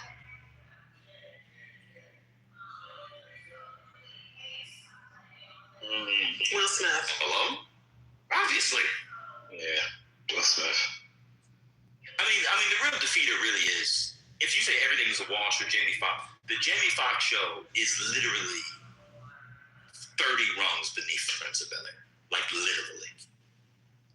It's a terrible show. It's not a great show, and I think Garrett Morris was the best thing he was the best one in there. Yeah. Yes. It depends on who your audience is. Jamie Foxx is very popular amongst what we would call not the bougie types, but you already know Will Smith has always been seen as bougie or, you know. When? In what world? What's going on? What's going on? Yes, that's the bourgeois. Just don't respond. You said Jamie Foxx is not popular with the bougie? That's not true. That's not true. No, I'm not saying that. I'm just saying when you think about the demographics that they attract. Will Smith was typically, he never really had like a gangster role. He always had like action figures. What does that mean, a gangster role? What do you mean by gangster role? In the movies. So what gangster role did Jamie Foxx have? Jamie did more of like Martin Lawrence. What gangster role did he have? Or sitcom type roles, things like that. I said, what gangster role did he have? Let me think here. None. And the closest thing would be Miami Vice, but he was a cop. Kawarski said at least Will Smith with black women.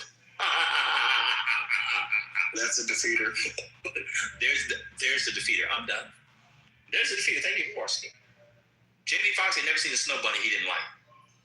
Yeah, that is. But y'all choose Jamie Foxx. That is the defeater. That bothers me. I don't even know why y'all brought Jamie into this conversation. Oh, I can tell you why. Because of what I said in the chat. No, I said that because there was on Will Smith, and in the chat I said that Will Smith was the greatest total package. And I think the person that would be the next in line would actually be Jamie Foxx. I actually think Jamie Foxx is the most talented person. Not anymore, he's sick. I actually think Jamie Foxx is the most talented person of my lifetime. Yes, but Will Smith is a total package. So that was the argument. That's how it came out. Yeah. I mean, when I think about Jamie Foxx as a comedian, and not just being a singer, but he's also a musician because he plays piano very well. And an actor, I think, yeah. Mm-hmm. I don't know. You always triggering the people. Does he play piano very well? Yeah. I've seen him.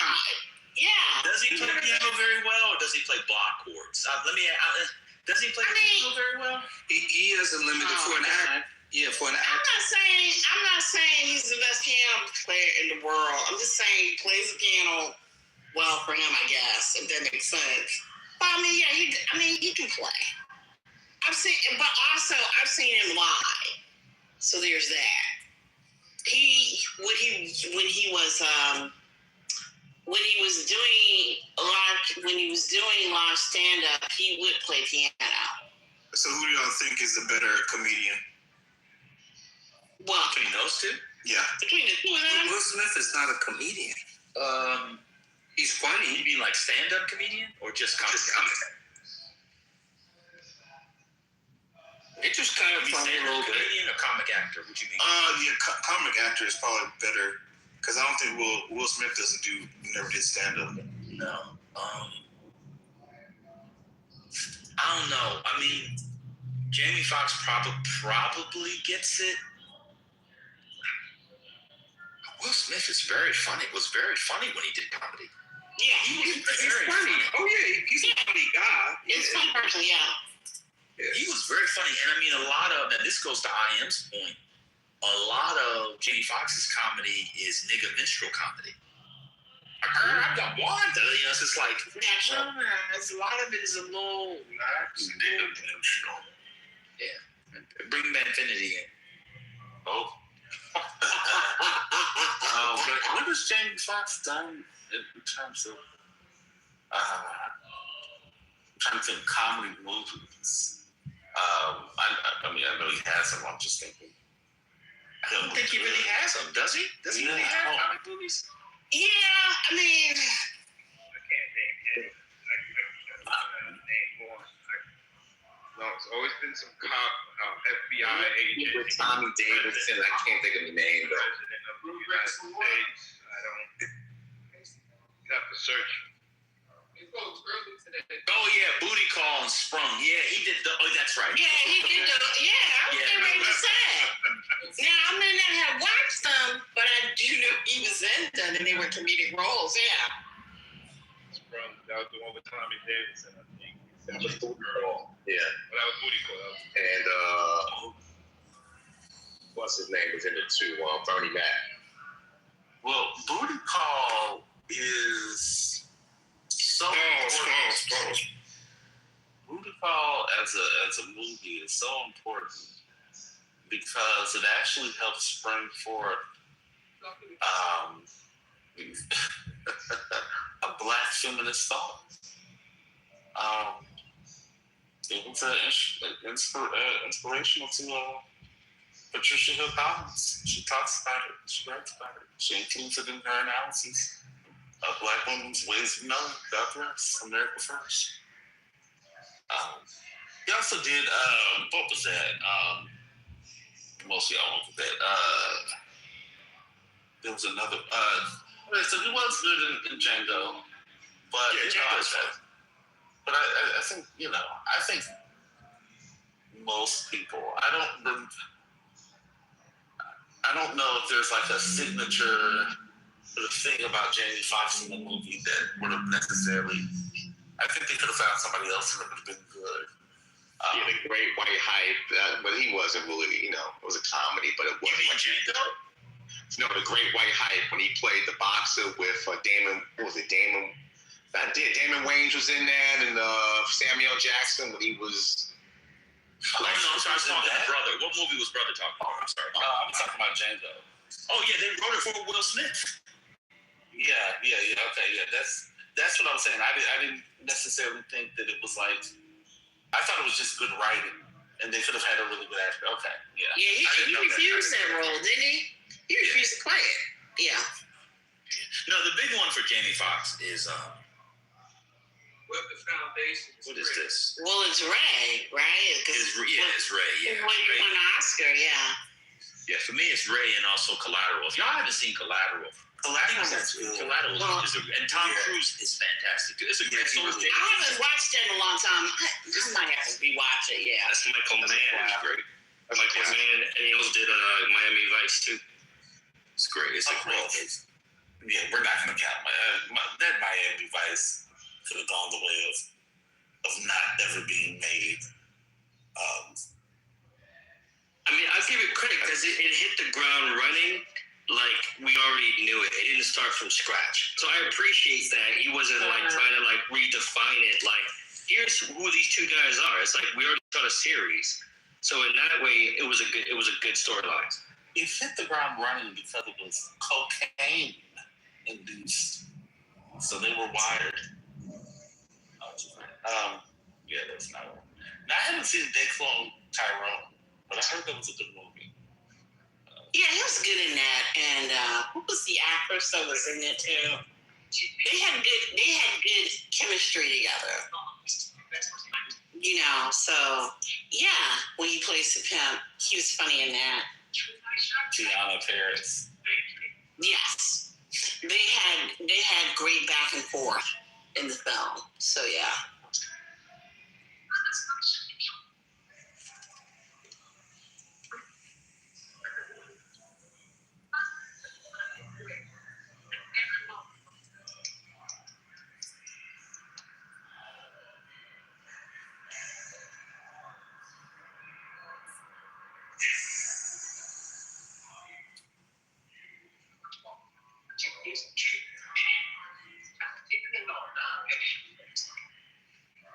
He has an amazing movie with Cameron Diaz. Also, America First guy. Brother. If I knew you, throw you in the clubhouse window. Yeah, I know y'all like that.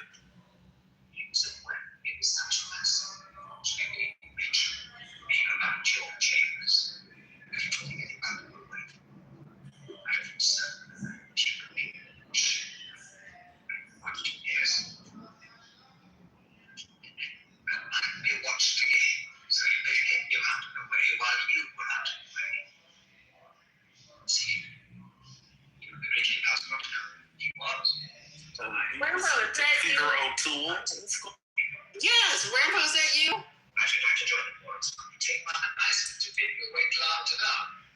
Okay.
television. Can you mute him?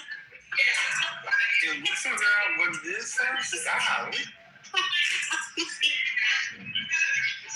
What is it? Oh, I was close. I've seen this before. You seen the movie? The show he's watching? I recognize the voices. I can't. Let me meet up, baby. I set myself no kind of it. It was soon enough. I couldn't get rid of the notion of being watched. How many unresigning persons I suspected of watching me, it would be hard to calculate. I began to go out just for training, sometimes alone, sometimes with Herbert. We were hunting all the weathers, and became, it was our intent, familiar figures on the river. My burnings were still very deep. We made it a practice, but Herbert embarked from the place nearest to the house where our convict was living. As the hours of the tide changed, we took to going further down the river. On the marshes, we found a low public house where we decided to stay on the night of our escape. And through the nearby forehead, we timed the crossing of the boat.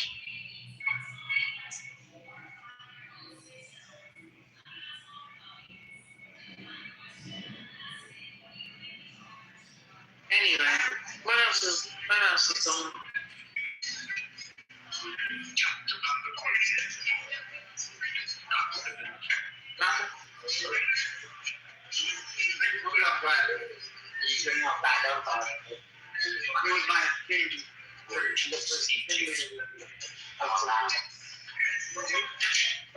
Rambo ain't talking about nothing. Divine, you sleep?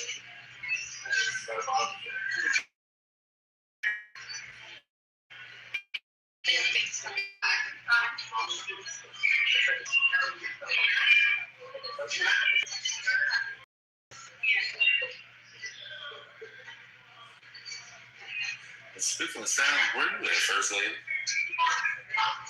Support. Hey, Rambo, what you watching? Yo? What movie are you watching?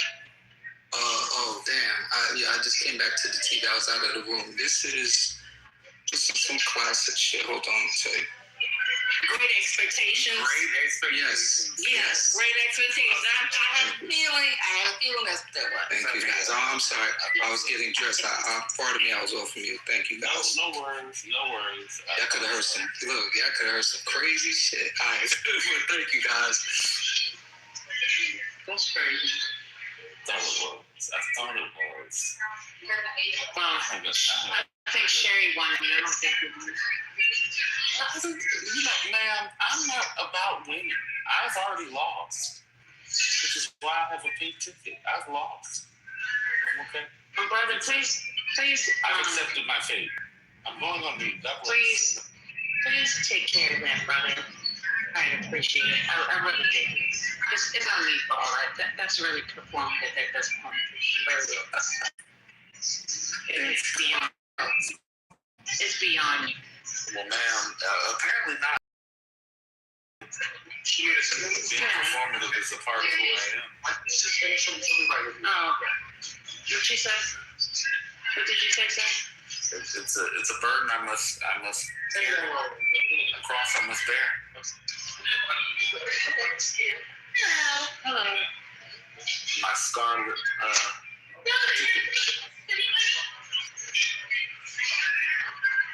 brother, today, it's over. It's done.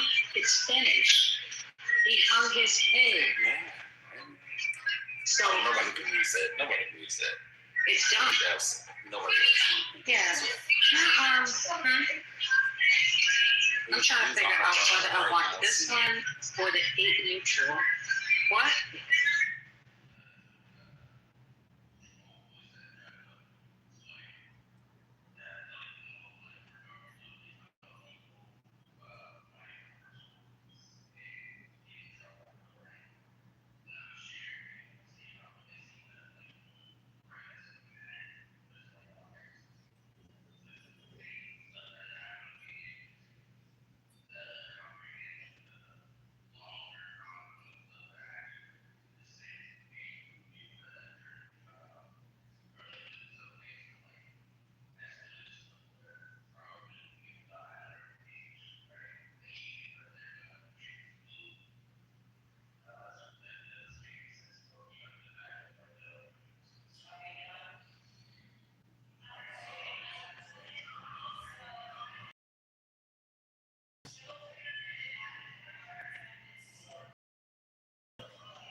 Here's the content.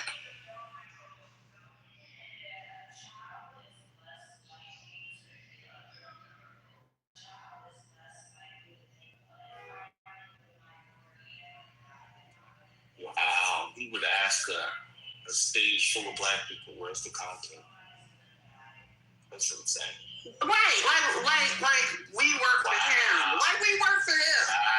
Like it's our job to the museum. Isn't that something? That's the Italian. The audacity. Perched from his seat, looking down on the help. Ooh. Wow.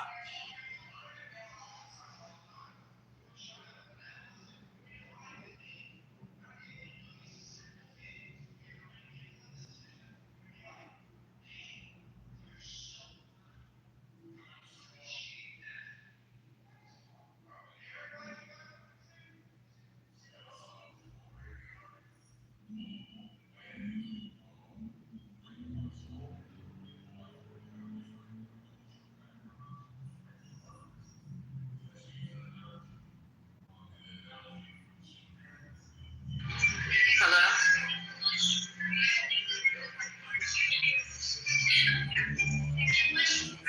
You want to, brother, we can't move forward until this is taken care of. Man, we have until. Why would you allow this? Midnight. You back. Okay, you say you need some midnight? Sure, why not? There was a song that says, "Don't wait till I'm here." Remember that? You don't remember that? I only don't wait till midnight. Did Shirley Caesar sing it? No, but that is a gospel song now. It was a gospel song. So that's why I asked if it depends on how old it is. It's real old. Oh, what's the name of the song? I don't remember the name of the song, but it just goes on. Don't wait till midnight when there is no sunlight. You know, I don't know the words. I'm gonna be honest with you, that sounds like something Kelly probably sang. It wasn't Kelly. It wasn't Kelly. I don't know. It wasn't Kelly. It was around that time though. It was that era time. Yeah, that's what it sounds like. It sounds like Post education. I'm gonna find it. As we lay. Oh, no. That was one song I never understood until I got older. Still don't get it. What was her name? The person you just mentioned? What was the person's name? Kelly Price. Oh, she remixed it, but what was the original? Oh. Because it was an original, right? Murder. Wasn't that Shirley?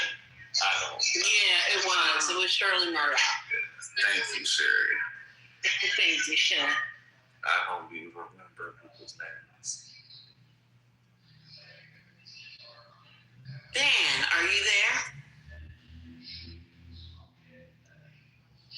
He may not be. I have a question for you.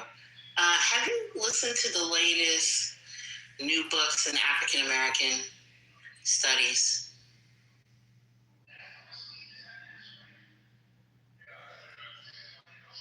Mask of Memory.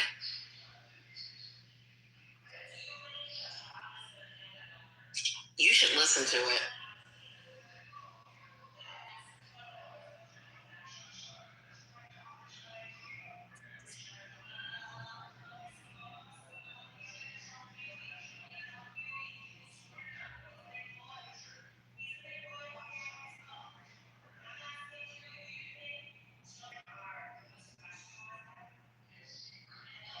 Yeah, it's fascinating. I think I'm going to get that and I'm going to read it.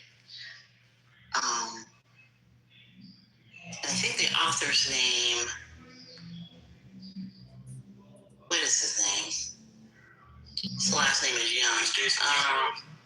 Yes, yeah. That was fascinating to me. I listened to it yesterday.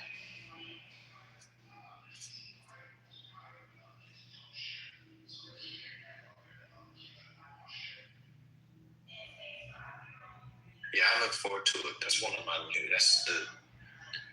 think we, as you know, we continue to downplay culture and its role in the sharing ideas, and it's how it shapes the world. So I'm really into that kind of scholarship now. Yeah, I see the book here. I'll definitely listen to it and probably read the book. Appreciate it. Oh no, you're welcome. I thought it was fascinating.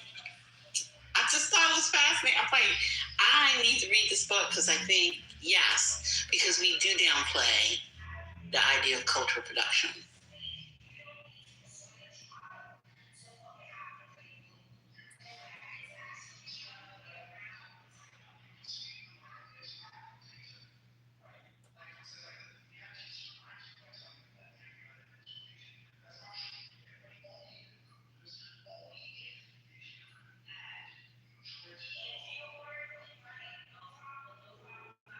Yeah, I'm going through poems.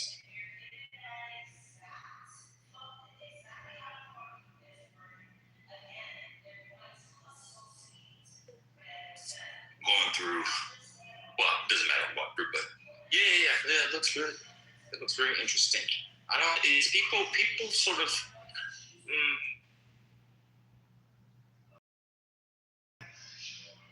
people kind of underestimate, to my mind, the degree to which a few people can really shape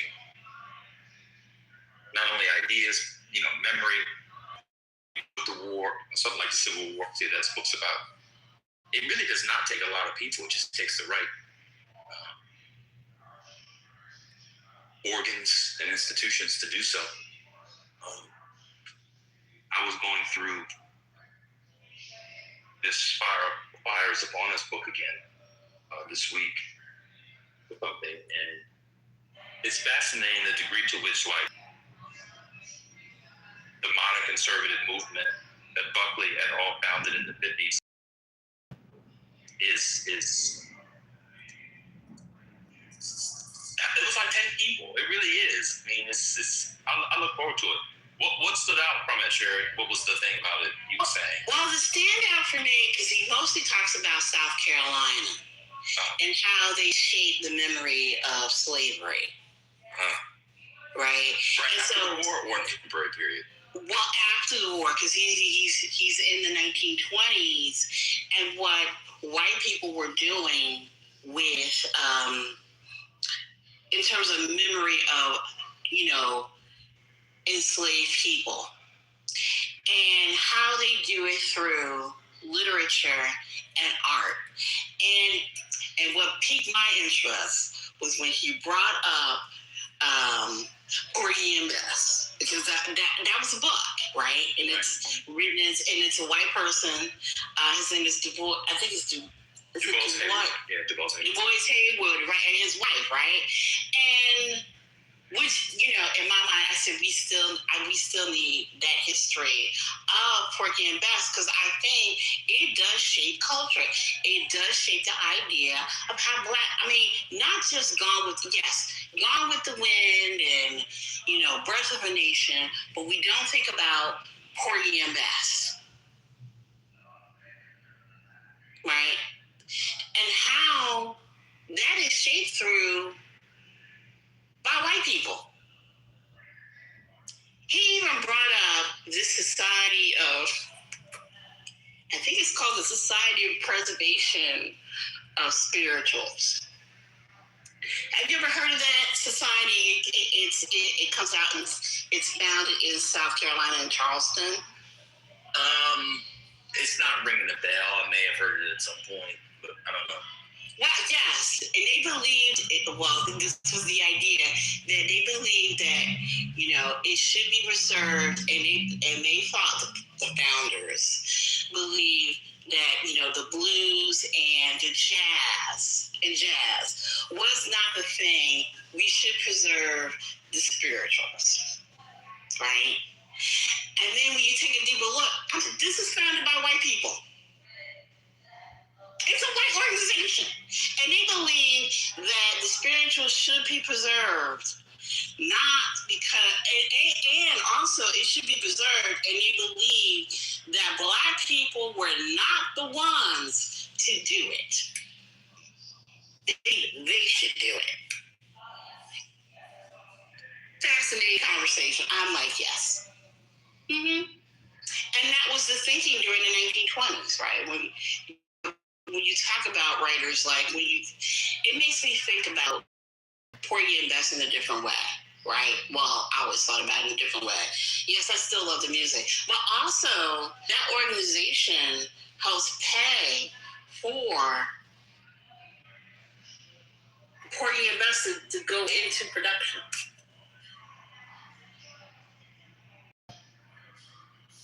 I was fascinated. This is fascinating to me. I don't know about anybody else, but to me it is. I find it interesting. I find it fascinating. What was the argument he was making about the Civil War, though? Like, they were using these productions to suggest that the Civil War was Northern aggression? Like, what's the argument? No, the argument is how these people were for the idea of preserving the memory of how Black people, particularly enslaved people, were the happy slave. To perpetuate that idea in the 1920s. Because he's in the 1920s, and you have these people who, when you talk about, DeVos and others, they were considered the liberals of the time, the progressive people, and they were the ones that were better suited for writing and depicting Black life.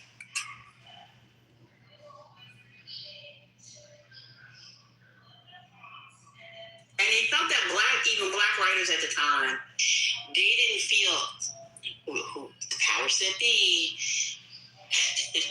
The powers that be decided that, Black writers were not yet in the position of writing about Black lives or depicting Black lives because they were too close to it.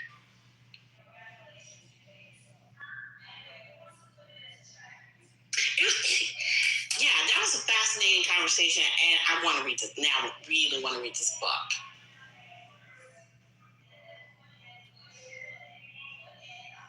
Yes. And who gets this? Oh, no, go ahead, Dan. No, it sounds good. I mean, I know the history of, the rise of, I don't know that specific society, but I know that history pretty well, like the rise of folklore as an academic enterprise. This is, they were a savage or uncivilized population, and its preservation is worth preserving as a kind of phenomenon, world cultural phenomenon on the one hand. But Black people didn't have not only were they too close to it, but also they didn't have the training to do it. But that society is kind of interesting. I'll have to check it out because it was in the 20s when Black writers started and thinkers started to really take Du Bois's lead from Soul. Soul came out in 03. Really began to take his lead and to take something like the spirituals as a serious cultural phenomenon. The Johnson brothers, J. Rosamond Johnson, James Leonard Johnson, their book of spirituals comes out in 1925. So in a way, I'm interested to see what he does in the book. In a way, you had a kind of Southern counter-programming to the Harlem Renaissance. Like, that's how I like to think about it sometimes. You see these new Negroes trying to reclaim this culture as their cultural ticket, or their ticket to modernity, and therefore equality and freedom on the one hand. So, Alain Locke esteems spirituals, and he says, yada, yada, yada. But these people, like you're talking about, saying, well, actually, it's evidence of your backwardness, and not backwardness, but not readiness. It's on the sort of threshold of history. Yeah, I'll check it out. Yeah, not even to write about it, right? So you're not, you do not have the expertise or the experience to write about the Black experience, right? And I think that's fascinating. And I also think it's fascinating that he picks South Carolina, he picks Charleston, in which we see from, where we see, writers like Sherwood Henderson, right, when he writes about it, because he opens the book with Henderson. I think he wrote an article in Vanity Fair in 1926, way in which he, writes about how he is envious of, African American culture. And which is fascinating to me, the idea of, I think this is the idea of gatekeeping, right, from white people. And he also made the argument of talking about Slave Day and how that comes about, and how Slave Day is used as a part of memory or perpetuating the idea of, the happy slave plantation life, isn't as bad. It's not as bad as everyone thinks.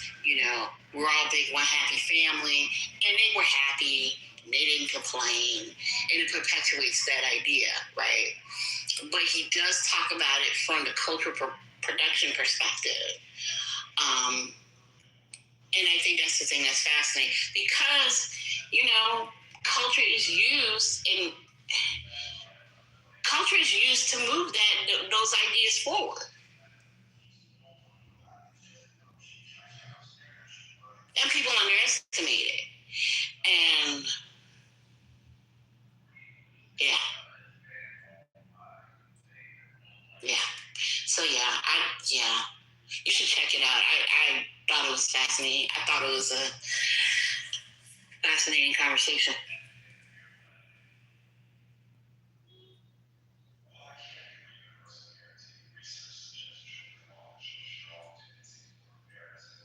Yeah, they were very successful at, I don't know if the writers in the 20s, 30s, Southern writers in the 20s and 30s, people you're talking about, I don't know if they were necessarily, they probably wouldn't object to, they probably won't do slavery. It's not that they were pro-slavery insofar that they want people to go back to slavery, but what they were talking about was, what they were trying to do was to show how much happier and how much more society progressed with, limited Black freedom. I think that's more of their argument. I don't think many of them, and these, like you said, these are the liberals. The most famous one of the period would be Faulkner. Faulkner, talks about how he would go in the street and kill Negroes. Yes. If he had to, in order to keep the white Southern way of life, even though he was anti-slavery and believed in some forms of Black civil rights. So, very complicated. Yeah, it is. Southern white liberal. Yes, because as he was talking, and I was thinking, yes, Faulkner had came to mind while I was listening to this conversation, and so, yeah, exactly. Not to your point, not that they, want slavery again, but this, yeah. And memory is important. That's why I'm always fascinated by narratives, right? I think storytelling, for me, and this is probably why I'm so interested in reading novels and the history, and more so on the cultural side of it, because it goes to memory, and it goes to the idea of what should be remembered, how it should be remembered, and who should keep these memories, continue these memories. So I'm constantly thinking about that.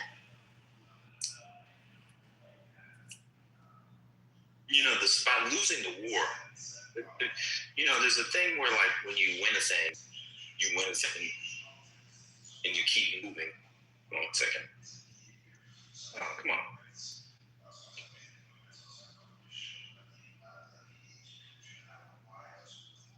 You know, you win a thing, and you say, we win, we keep moving, culturally, we're superior. The North kind of moves on from the Civil War, and the South never did. And, you know, when you see all the debates about Montgomery, and this is what I was reading in the National Review from the 50s, 54, 55, 56. You see all those debates about Brown and everything.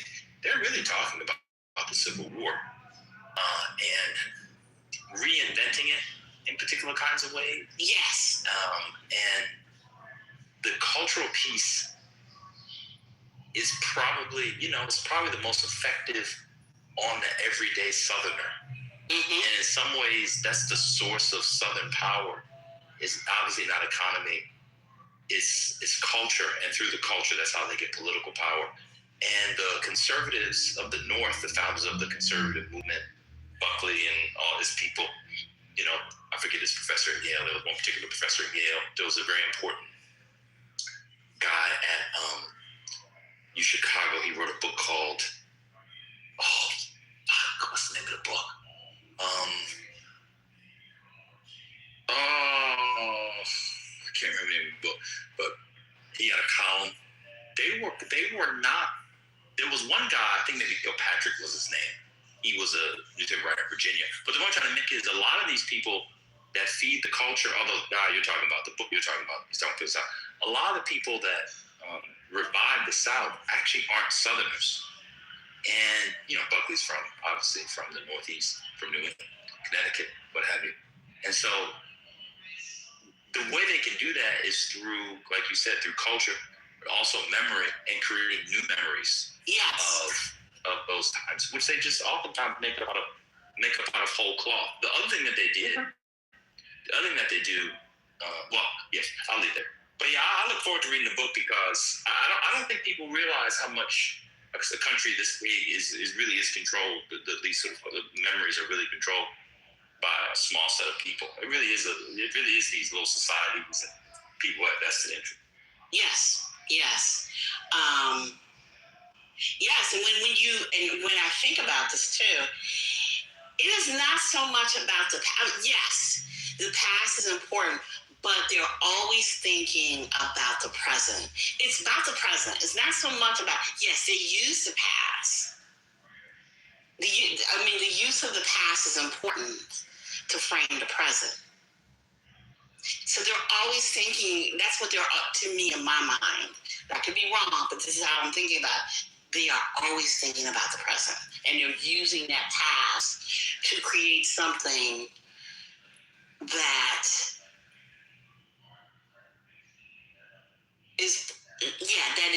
is present. And you know, there's no need for the average person to think about the past.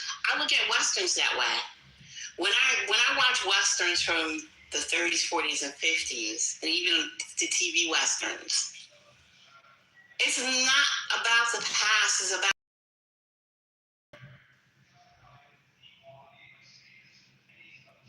And that's how I look at and see film. Yes, I enjoy film. Can you repeat that again? Can you repeat that again, please? About how they're always framing the present by using the past.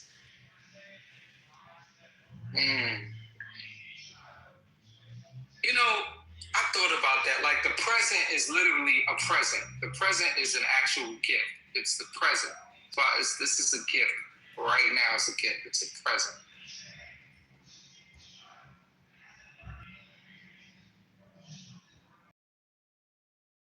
It's like they all exist in the trifecta: the past, the now, and the future. It all happens in a tribe frequency. Knowledge, wisdom, understanding, man, woman, child, sun, moon, stars. Knowledge, wisdom, understanding. Past, present.